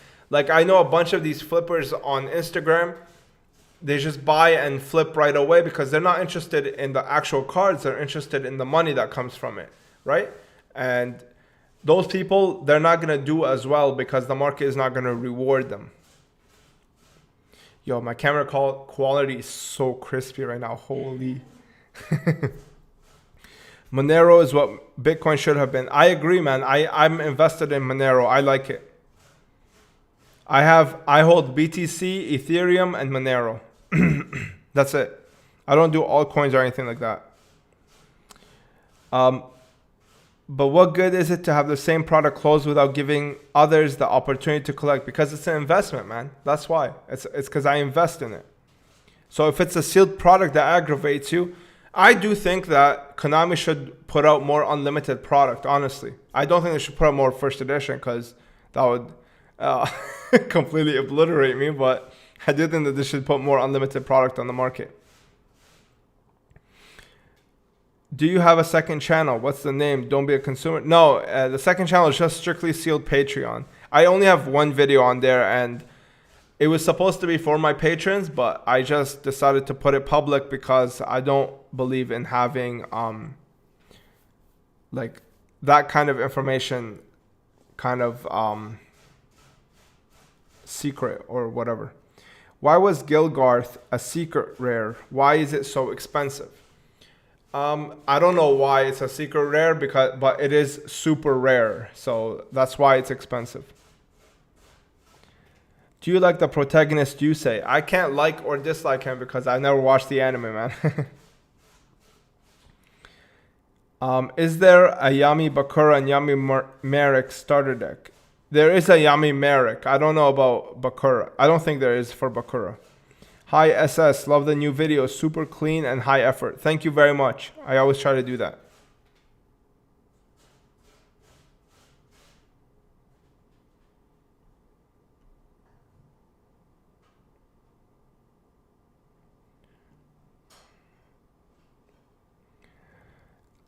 Doesn't that make them not that rare, the posters, since they offloaded so many back then for that price? They out there or just not being sold? Yeah, they are out there. I just don't think they're being sold. Absolutely. And that's the coolest part about collecting, right? Like something could be super available and then all of a sudden disappear, and then now nobody wants to sell because they liked what they bought. And you know the key thing is this. When something goes up in price organically, slowly, that's how you know people like it. Like when I bought Cybernetic Revolution, I actually liked the boxes. You understand? And when I bought them, I kind of, when I bought those boxes, I kind of, like, I bought them without the intention of them going up. Just like how those people bought those posters without the intention of ever like them going up for sale. And that's the cool thing about it, right? Like they bought them for $5.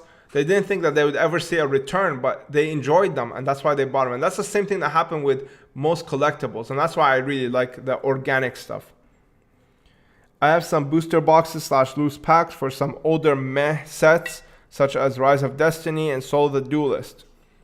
Do you think the value of these sets, regardless of how bad they were, have potential? Yes, I think everything in vintage Yu-Gi-Oh has potential.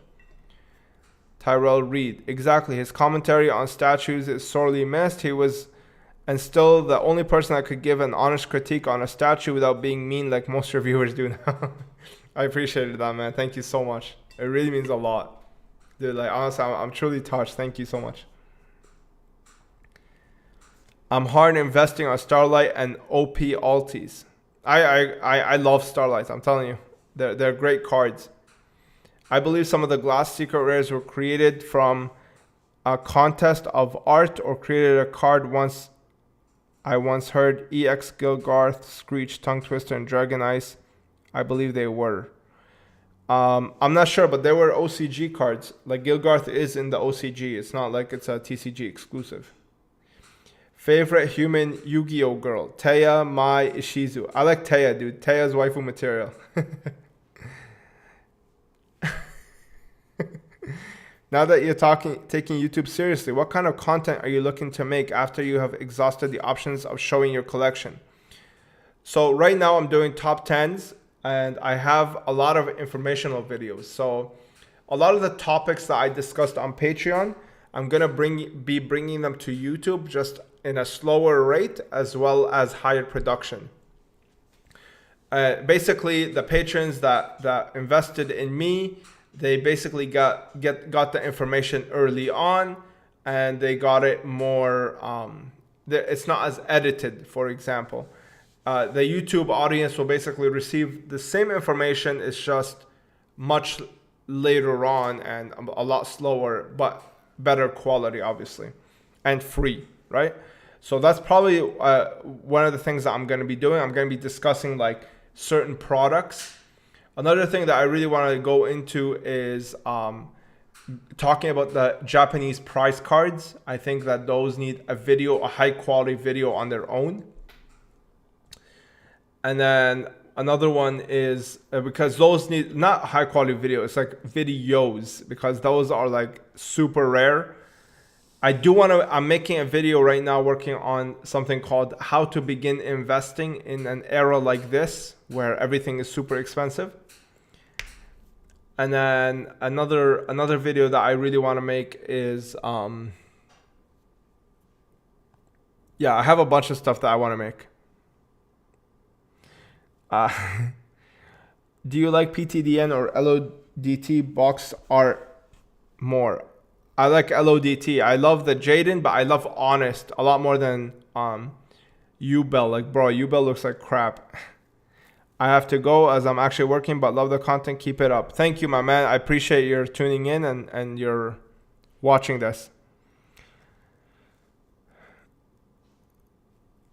There's not a lot of content for Yugi-tubers without actually playing or continuously unboxing. Yeah, I mean, I agree with you. I don't want to be kind of I'm not trying to be like those famous. I'm not trying to be a Leonhardt or something like that. For me, I kind of want to make my channel a catalog of spotlights on certain products that future investors can come to and view these things. And I do want to expand it into kind of like an article page as well. And yeah, I mean, I think as long as Konami keeps putting out stuff, but honestly, my main goal is not really just YugiTube. Like, I do want to transition to philosophy, but and this is why I talk about it, and I don't hesitate to talk about it on this YouTube channel, because my main goal is philosophy. It's not really Yugioh. Yugioh is just my hobby, and it's kind of how I was able to kind of make my ends meet. But I also have like a lot of like kind of investing videos, like how I buy, how I sell. Like, there's a ton of stuff. But I do have to pace it. I do want to start doing like 1 or 2 videos a week maximum. What is your favorite pizza chain? My favorite pizza chain is 2 for 1 Pizza. I actually wanted to buy a franchise from them because their pizza is so yummy, man. I'm just salivating right now. That's kind of rude. Best friend died recently. We collected together since LOB. Lots of ghost/alties. His mom wants me to get good price for it. Think I should sell as a collection or price out individuals? I mean, it will help his family out, so I think you should price it out as individuals, obviously.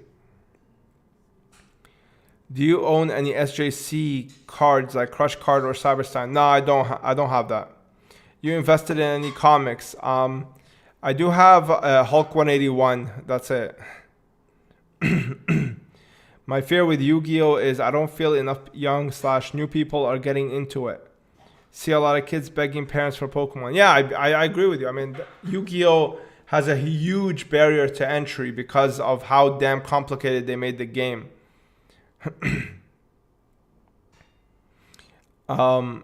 Yeah. Do you plan on making some more lore videos like the one ending with Liberty at Last? Probably not. Maybe I'll do some like that, but probably not. That one it resonated with me and I wanted to share it. Recently found some loose cards in a tin. I already answered you, bro. You gotta go to TCG Player. Do you think Starlight Rares hold value? I think they do after 4 to 5 months of release, yes. What would you price EEN hobby loose packs for? I feel like people use the last sold of 60 as a place for them, even though most packs are retail. Yeah, I mean, I would not sell EEN pack for less than $200, but that's why I don't really open GX boxes, because GX boxes are super undervalued, like the packs right now. But yeah, that like it's because people think they I'm telling you, Yu-Gi-Oh is in its infancy at the moment, because there is no knowledge out there, and that's the key reason I made my channel. I really wanted to be a resource. Anybody that wants to start collecting Yu-Gi-Oh, they can go to this channel and view the catalogs of product spotlights. Oh, philosophy, that's really cool, dude. I'm really keen to see it. I appreciate it, man. Thank you so much.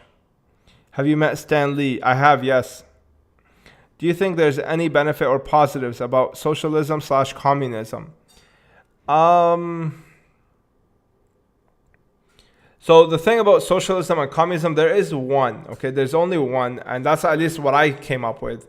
If somebody else can tell me, without excluding the huge immorality of communism and socialism, the one thing is let's just say that you have a leader and his vision coincides with what the free market wants.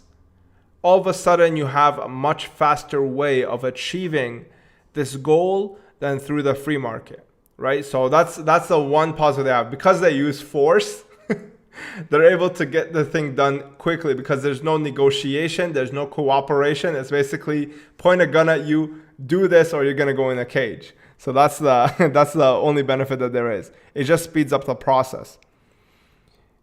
I mean, I am 12 and playing it. Oh wow, I have a 12-year-old on my channel. What are you doing here, bro? Just listed my Burstinichik. Hopefully it sells and can float me until I find a new job. I wish you luck, my man.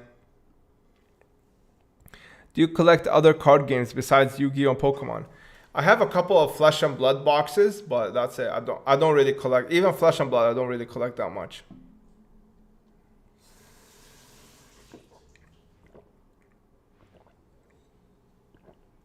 Do you think society is moving too fast for a democracy and is crashing into authoritarianism / autocracy? Well, democracy doesn't really exist, bro. Democracy is not... A lot of people like kind of float those ideas around like, oh, democracy, democracy this, democracy that. A democracy is just a sham. It just means... This is what democracy is, okay? You have two groups of people and they're just racing to get a stick so that they can smack the other group of people with it. That's what democracy is. I don't believe in that. I like I said, man, I'm an individual. I was born into this world alone. I'm leaving alone. And until then, my operations will always be alone. I am not interested in what other people have to say or what they think about what I'm doing. So because of this, a democracy is bound to lead into authoritarianism. There's no way around it because the more you get people, the more you, like the majority, the more the majority crushes the minority, the more authoritarianism you have. And that's the best way to explain it.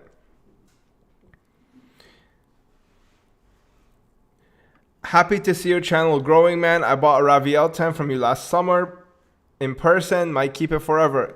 Hey, I remember. I think you bought it for like $275 or something like that, man. Huge. I mean, I think those tins are like $400 now. So great 33% come up. Nice. I'm really into the DBS card game and Yu-Gi-Oh. I do. I have respect for what's it called.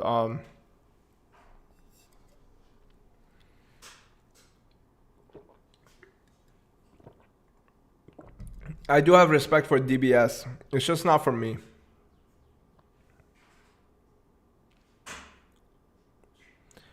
Do you think blisters are a bad investment since there's a chance the seal gives out and lose? Yes, I do, yes. Excellently put. Thank you. I saw a video by Solemn Yugioh where, long story short, he said buying a house and or crypto is a better investment than collecting in general. Thoughts? I mean, of course. Of course it is, because those assets have a lot more money in them, right? If the market cap is bigger, it's a lot easier to, what's it called? It's a lot harder for it to crash. However, at the same time, because there's no love for those things, right? Like how there is in Yu-Gi-Oh. Like Yu-Gi-Oh, there's genuine love from people towards those cards.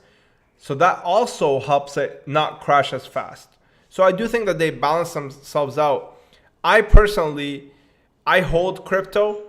I don't own any real estate because I'm too poor and I won't take a mortgage. So I don't think I'll ever be able to own real estate, unfortunately. But I kind of use cards as kind of like an asset, as kind of like an asset, as like a mini house, if that makes sense.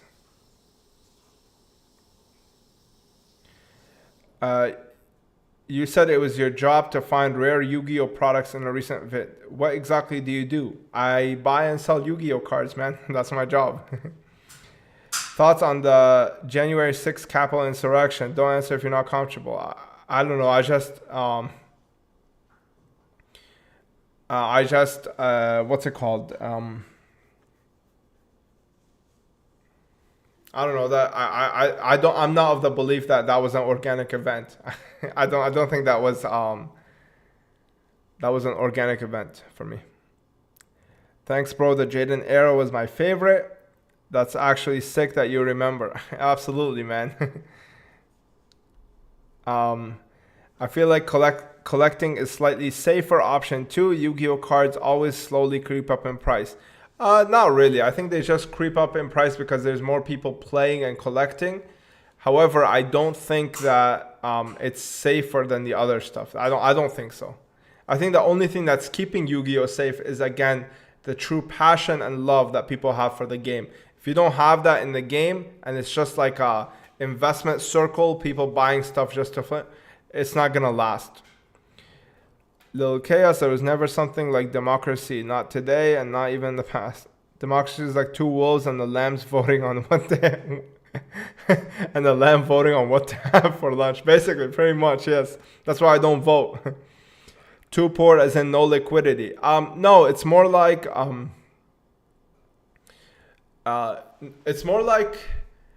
if I sell like half my stuff, right, and I buy a house, right, I'm gonna be doing a lot less with it than I could be doing with the stuff that I have, if that makes sense. Like my home, I'm able to move cards around and make more money than if I just put them all into a house.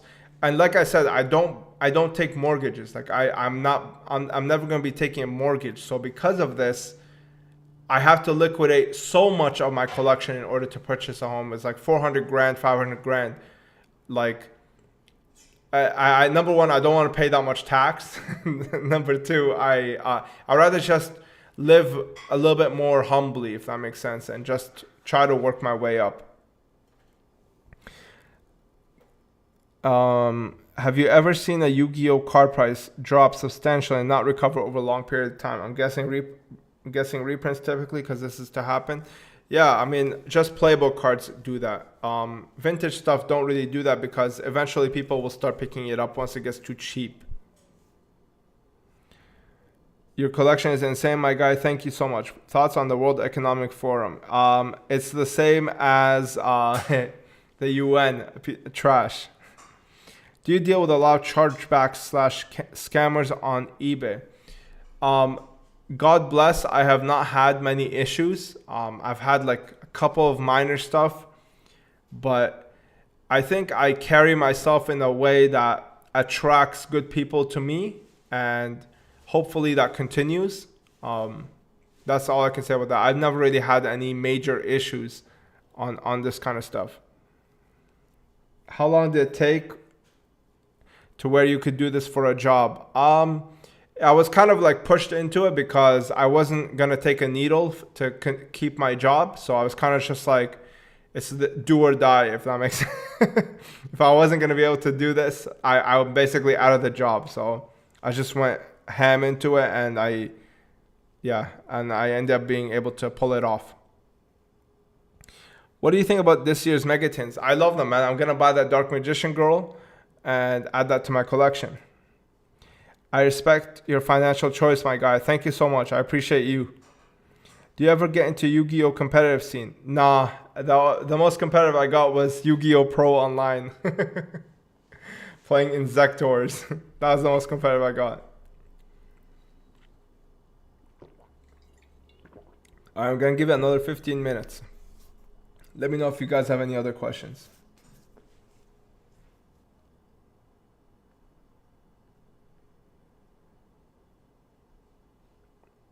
Are you excited for Ghosts from the Past too? Yeah, I might actually open up a couple of them. Because like I'm actually getting a couple of products in because I traded with a store for something. So yeah, I haven't, that's why I have extra products, so I'm going to be opening those. So Canada will not let you leave to enter the US unless you get the jab. Yeah, I can't get on the plane unless I get the jab. Is Insector your favorite Yu-Gi-Oh archetype? No, it's just the archetype that I played, and it was so OP that it pissed people off, so I was like, whatever. I'm going to play that. Probably my favorite archetype is Spellcaster, though. Do you think Konami is pushing Yu-Gi-Oh cards / set out to the public way too fast? Yes, I definitely agree with this. I 100% totally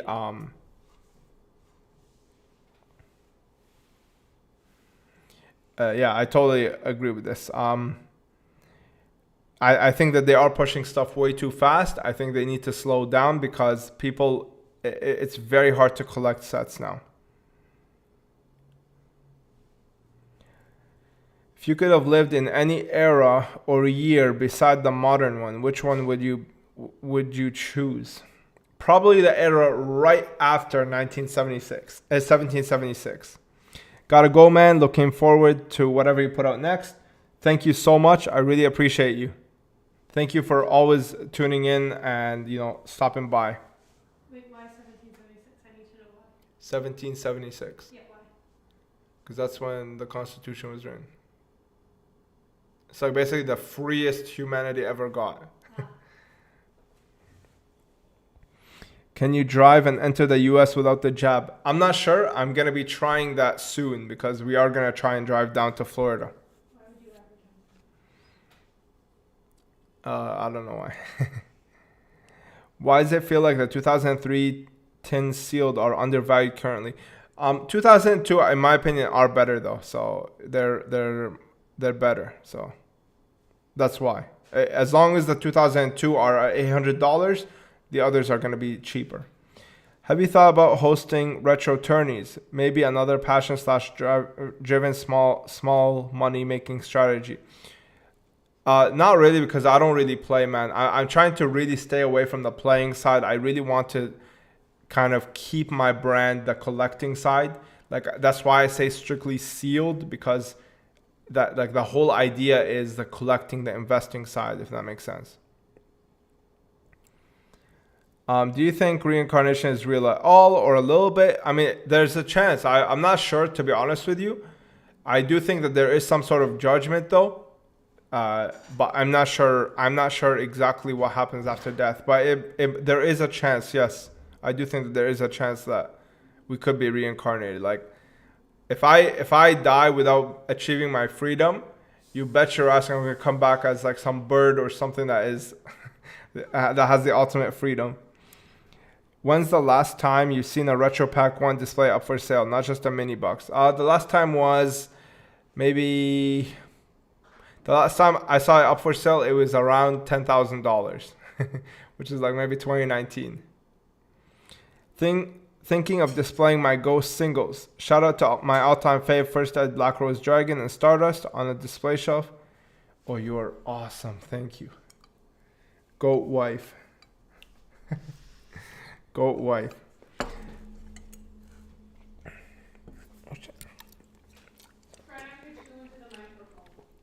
Dude, these things are delicious. Yeah, it was good. Wow. That's actually the one from a couple days ago. That wasn't even today's. Really? Yeah.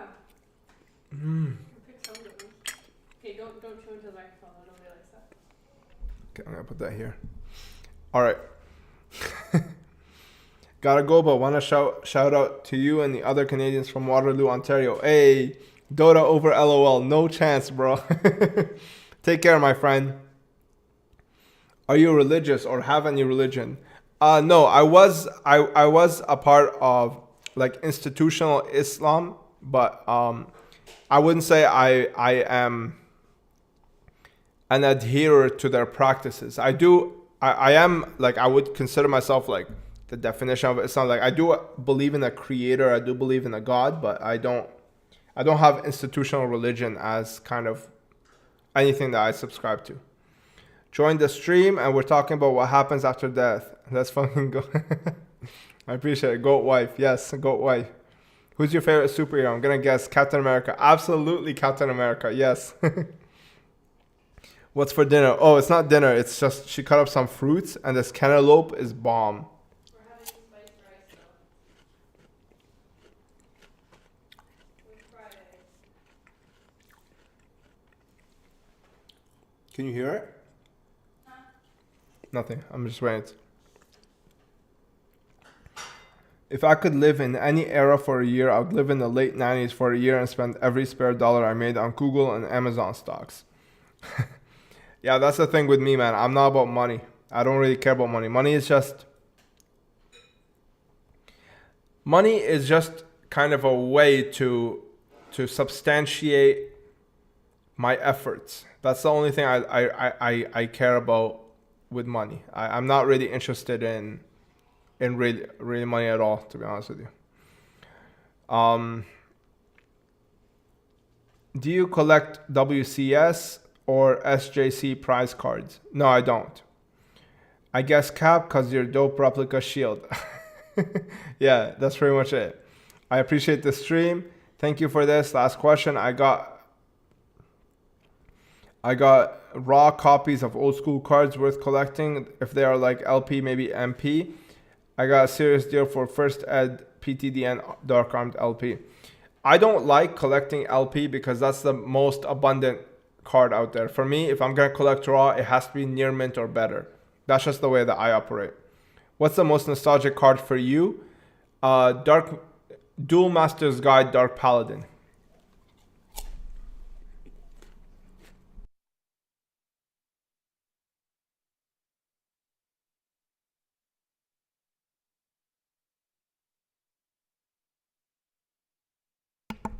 Okay, I muted my mic. That should be better. He asked, since you are a collector but also an investor, do you spoil yourself by overpaying for some rarer products? Yeah, that's the only thing I buy at market value. It's usually the rare stuff. Because I buy to sell, usually, for like the common stuff. And that's usually the gateway to most people. So that's why you always sorry, there's some dust here. That's why you always see like those products are the most in demand. The rare stuff is not as in demand because it's more of the upper tier. You have to kind of achieve that slowly in the hobby. So for me, I buy and sell stuff that is more in demand so that I can buy rarer stuff, if that makes sense. Okay, thank you for the advice. You're right, there's always LP to MP on eBay, not too many near mint stuff. Exactly, yes. So you want to make sure you want to go there's a saying that goes, the riches are in the niches. You understand? So the more niche you get, the more rich you get. Niche. Do you consider yourself a Muslim? I consider myself like a submitter, if that makes sense. Like a believer. I don't, like I said, I try not to use the capital M, basically like the brand of Islam. I don't use that because I don't subscribe to that. So no, I am not a part of,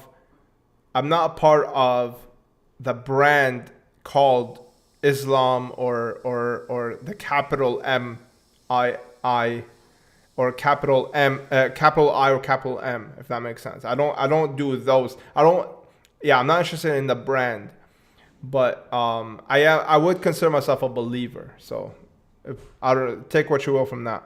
You should probably explain what Muslim means to those that don't know. I'm pretty sure they know what it means. Thoughts on the Second Amendment? It's the difference between slavery and not slavery. That's all I can say about that. Thoughts on the spaghetti monster? I don't know what that is. Did you attend school in the States or abroad? I attended it in Canada. Hope I can finish watching stream. I got 5% on my phone. We're almost done. I think like 7 minutes left. Is AE the next best tier in collecting after NA or European English line EN? I don't know, man. For me, when it comes to PSA cards, I'm only interested in NA because NA is the best quality. It's the only ones that can get PSA 10. In terms of raw cards, I like European cards. And then AE is like kind of the best of both worlds. Stay tuned for another video. It's coming soon. It's probably most likely the video I'm going to be releasing on this Sunday. So stay tuned for that. There's got to be some kind of creator. Big Bang doesn't even make sense when there's no space for it to occur. I don't really subscribe to a Big Bang. Like, to me, I do believe that there has to be a prime mover. This means somebody that does not get moved, or something that does not get moved. Yo, Strictly, no questions. Just want to say hi. Hope you've been well. How's it going, Philip? Did the guy pay for the misprint? Do you believe in Noah's Ark and the flooding? I do believe in Noah's Ark. I do believe that there was a flood. I do believe it was Atlantis. I don't think it was a global flood. I think it was like a local flood, if that makes sense.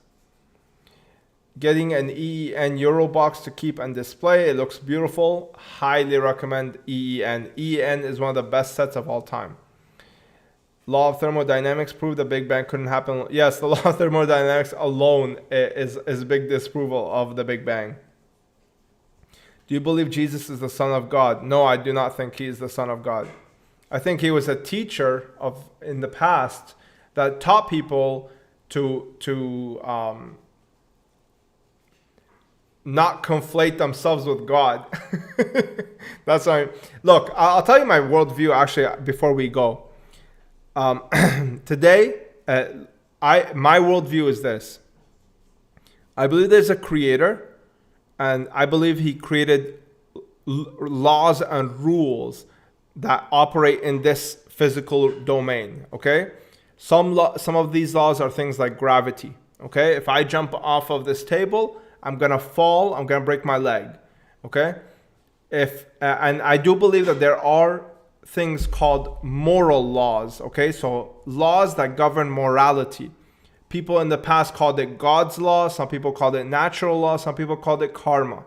It is a law that governs how people operate in the physical realm, okay? And basically it is a way of divine judgment. Do I think that God is just sitting up there and, he... you did something bad. I'm gonna get a clipboard and try to understand why you did it. No, I don't think that.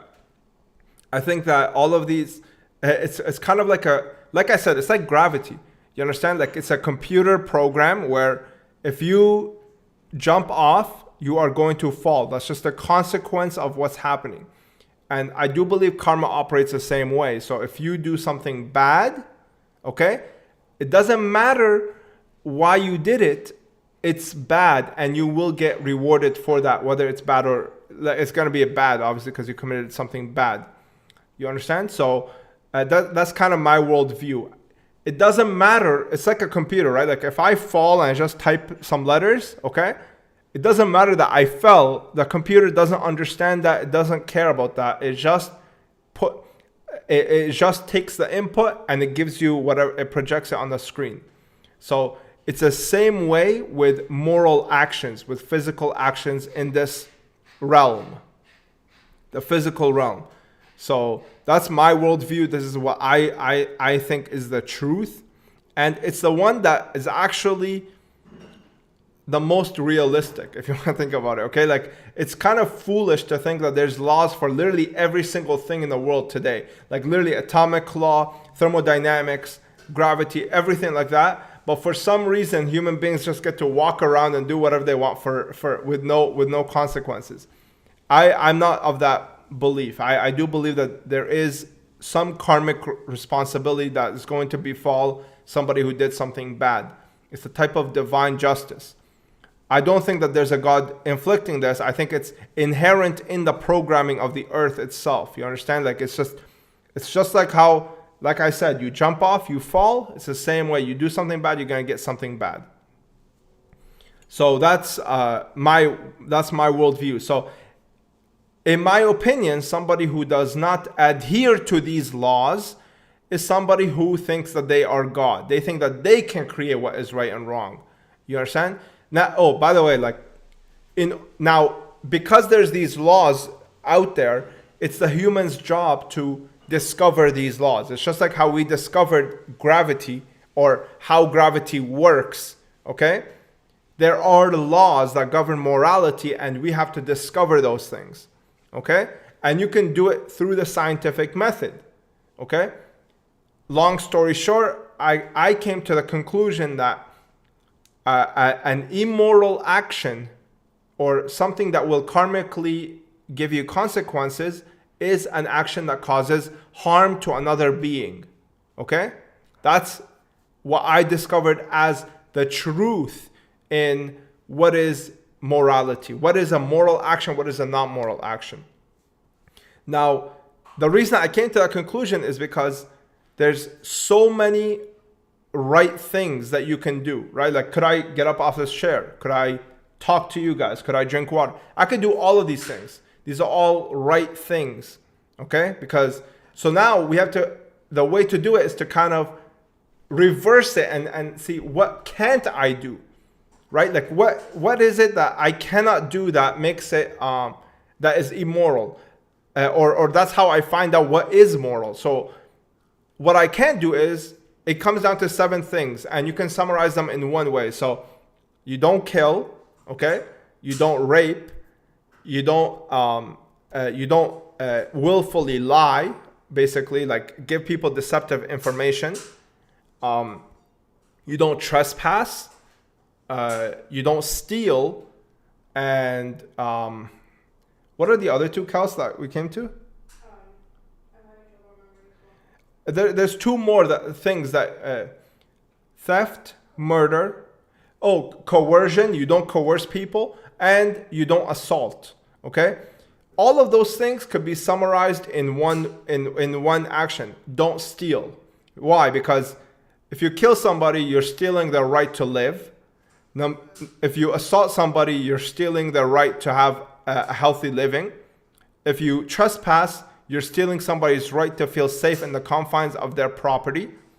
If you literally do theft, you end up stealing a guy's property, and you're basically stealing his stuff. If you coerce him, you're stealing his right to say yes or no. If you rape him, you're stealing his right to consent to like sexual stuff. And then if you I forgot the last one, but either way, all of them is just don't steal, right? Like, don't steal people's rights to do whatever they need to do, okay? And that's how you come to the understanding that, and you can actually figure that out, like literally just through consistency. Like, for example, the way that I came to the conclusion is this: if we have, how do we determine what is right and wrong? Like, as human beings, if we as a collective determine, if basically if everybody agrees on something, does that make it right? So we have to ask ourselves, right? Like we ask ourselves, look, people in the past in Nazi Germany, they all collectively decided, or the majority decided, that we should kill off certain types of people, okay? Now, clearly we now know that that's not correct, right? So obviously the majority is not the arbiter of what is right and wrong. Okay, so what's another option? Government decides what is right and wrong.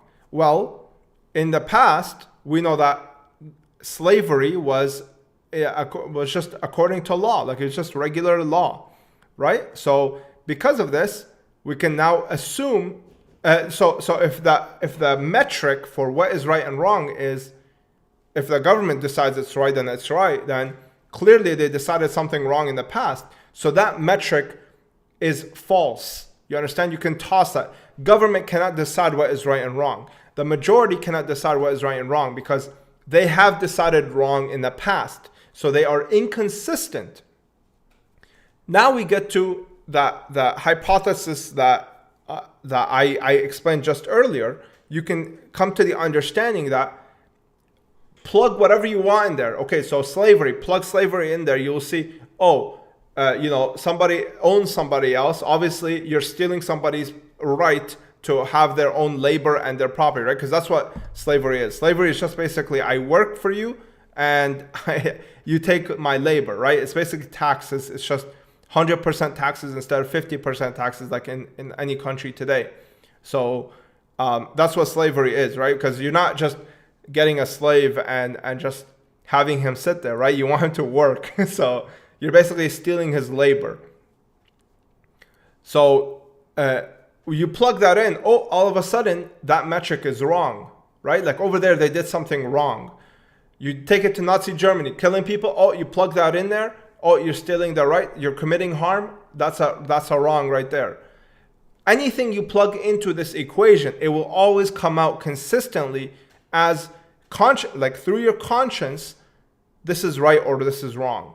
You understand? And this is why I say that this truth has been set in stone before man was even made. You understand? Like man, that do no harm is literally set as a karmic law before man even came to exist. We can either apply this in our lives and be moral people and not suffer karmic consequences, or we can go against it and suffer. It's just like how I can choose to not jump off this table, or I can stay on, or I can jump off this table and go according to the law and break my leg. You understand? Like that's how it works. It doesn't care about why I did it. It doesn't care about the greater good. If you do something bad, you will suffer karmic responsibility for it. And that is my understanding. This is my not only belief, but I believe it is facts. Okay, I do believe it is the truth. All right, so it has nothing to do with any institutional religion. It is literally just if you're doing harm to somebody, you are gonna suffer karmic responsibility. That is the program set by the creator. And by the way, it has to be the creator. Like a lot of people, a lot of libertarians, they try to reason it as, oh, man came to this conclusion. No, you did not. You know why? Because if man can give you your rights, they can give you your freedom, man can take it away. And they can never do that in a moral context. You understand? Sure, they can do that by force. You can point a gun at somebody and force them to do something. I'm talking about conceptually as a moral person, you will never be able to grant somebody rights or take rights away from them. So we come to the understanding of why I'm against government, because me personally, I can't knock on somebody's door and tell them, hey, give me 50% of your income and I'll give you a road or I'll give you healthcare or whatever. I can't do that personally. He can't do that either. No individual can possibly do that. So we have zero rights to this. So at what point can we all come together and then all of a sudden now point a gun at somebody and say, okay, give me 50% of your income and I'm going to give you healthcare, or you get put in a cage. I have zero rights. He has zero rights to do that. Every one of us have zero rights. 0 plus 0 plus 0 plus 0 is still 0.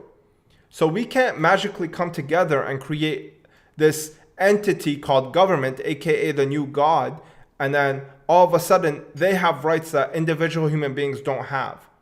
And that is where you understand that from its inception, government is immoral. You understand? From its inception, because if any regular individual did what I did, what the government did, you would look at them as literally as criminals. But the government has the right to do it because the collective believes that these people have that right. They believe that they are morally correct. And the people up there, like the highest of the elites, I promise you, they 100% understand this karmic law. They understand every single thing I just said. And this is why they have to make other people a lot. This is why you have to do the voting system. Because when you vote, you are choosing to opt into this slavery system. You understand? It's always by consent. They're not going to take the karmic responsibility. Anytime they do it, it's always by consent. You understand that? Like, this is the biggest aspect right here. It's always, they get your consent because they do not want to suffer the karmic responsibility. And this is why I say no to everything. Whatever it is they provide, I don't care what it is. It can benefit me in the highest level. I say no, I'm not interested. Because whatever money or power I get right now, I'm going to lose it later on. You understand? I'm going to suffer for it later on. Does that make sense? Like, does this? Hopefully, I'm explaining my thought process properly.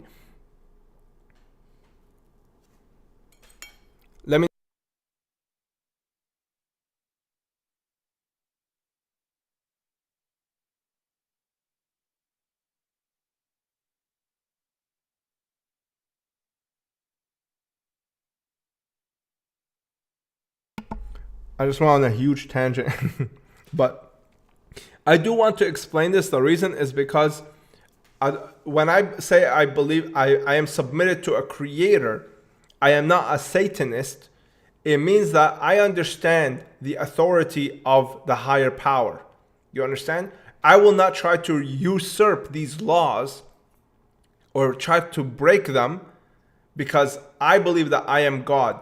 Because if I was to do this, right, like if I was to go and take somebody's rights away or go and elect somebody to do this job for me, like delegate it to a government figure or a police officer to do the same job for me, you understand? I am acting as I am the creator, as I am God, as I am the one who's going to set what is right and wrong. And in my opinion, this is what most religious texts talk about when they say, like, for example, in the Old Testament, when it says, like, do not associate me with God. Do not associate anything with me on this earth. There's not anything that walks the earth, sails the seas, that is like me. Do not attach a face to myself. This is why the Quran is very adamant about not associating with God, because, like, really think about it. Like, what is it? Like, I asked a lot of, like, my parents and my sisters, and it's like, literally, why is the Quran, like, or the Old Testament so adamant about not associating with God? Like, why?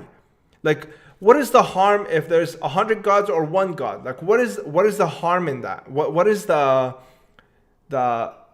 like how does this affect your life, whether you pray to 100 gods or one God? Like, it really doesn't really matter. It doesn't change the quality of your life in any way.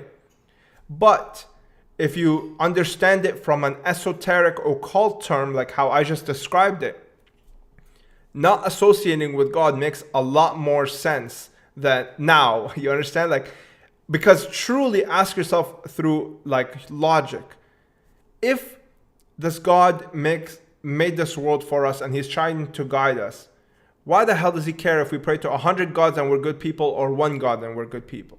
Like, really, what does it matter?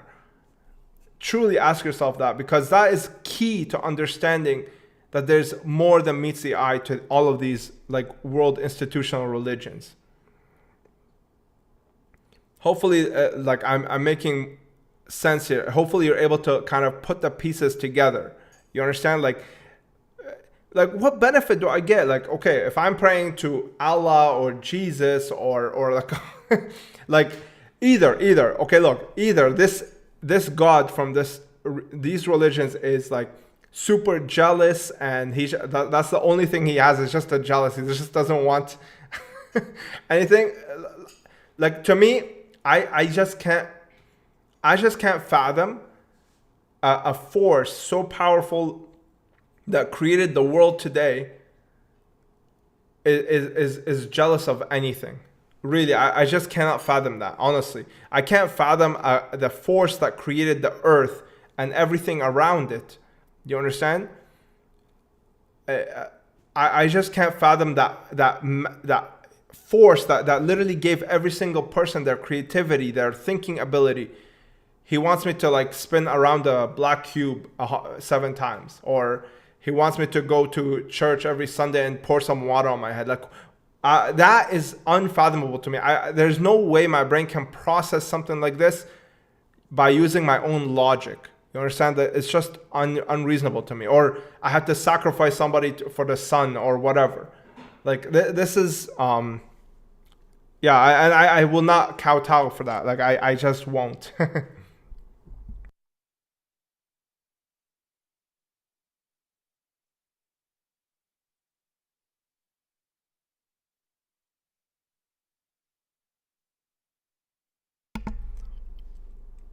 I'm just reading your comments right now.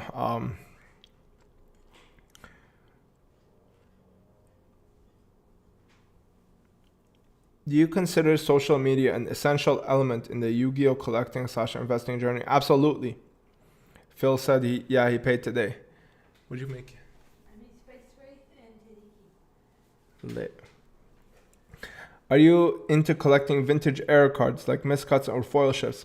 No, I like to collect, like, mass-produced misprints, like the Goblin Attack Force or the Rainbow Dragon. Do you believe in angels and demons? I don't know, man. I haven't really looked into it too much. Do you think old EU prints like LOB, MRD cards stuff is still underrated? They all have very low pops. I don't think there's going to be ever a demand enough to make them kind of realistic. Do you believe in a hell or spiritual eradication, like being wiped away in the afterlife? I do think that there has to be some sort of judgment, because not everybody's going to be able to face their karmic judgment during their lifetime, right? The Second Amendment was implemented so that the white settlers from Europe had the right to kill the Native Americans and their American slaves when they tried to flee. It has nothing to do with freedom. No, it's a two-layered thing. Like I'm not sure what the historical aspect, to be honest, but my understanding of the Second Amendment is that it's to protect yourself against a ruling class, basically. Do you collect Digimon cards? No, I don't. Hey, I just hopped on. I have a question. What do you do for work? I buy and sell Yu-Gi-Oh cards. Very well said. I thought the Second Amendment involves right to bear arms against government. Prove me wrong. A right to form a well-regulated militia. Yeah, I am of that understanding. I think that's the long-term, three-dimensional understanding of the Second Amendment. Now, people could have misused it in the past. I'm not sure, but when I read if you read the Second Amendment, it is a way to restrict any type of ruling class that wants to rule.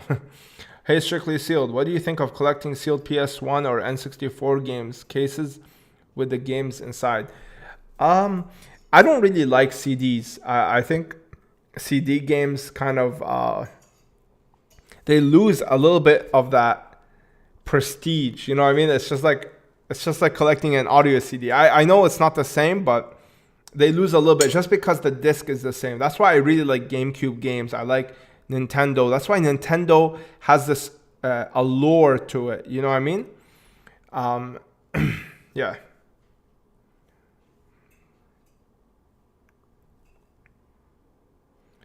So, I think Nintendo has this allure to it because of the different cartridges and stuff like that to them. That's my opinion, at least. I endorse all works of Dr. Michael Humer, especially ethical intuitionism. If you're interested in philosophy, also the problem of political authority. Sure. Governments rule by having monopoly of violence. Yes, ding, yes. Manufacturing consent. You are truly woke. Thank you. At the end of this day, you and all of us are dependent on the government. Your wealth and investment money is connected to capitalism and Western imperialism. When push comes to shove, no one is doing anything. Okay, first of all, capitalism has nothing to do with government. Capitalism is actually anti-government, first of all. Okay, true capitalism just means you're able to do whatever you want without being taxed, right? So, no, I am not I am forced to be dependent on the government because they have a monopoly on a lot of services, yes. But I try to opt out as much as I can because, again, I don't want to give them more than more than the bare minimum. You understand? So no, I am not dependent on them, and I try to be as independent as possible from them. You understand? There's some things though I just can't possibly escape because there is what's it called? Order following dogs called the police forcing me to do it. The only God I believe in is solemn judgment, aka Moses, or Lot. Hey, Strictly Sealed. I already answered that. Is a hot dog really a sandwich? No. Sorry, I typed it twice. Government in these days have lost their interest of the people. They only fight for their own parties. It's sad. Government never cared about you. They never gave a damn about you, bro. Have you seen all the Yu-Gi-Oh TV series? Which one did you stop at? I stopped at the original one, right after Awakening the Dragons, or whatever it's called.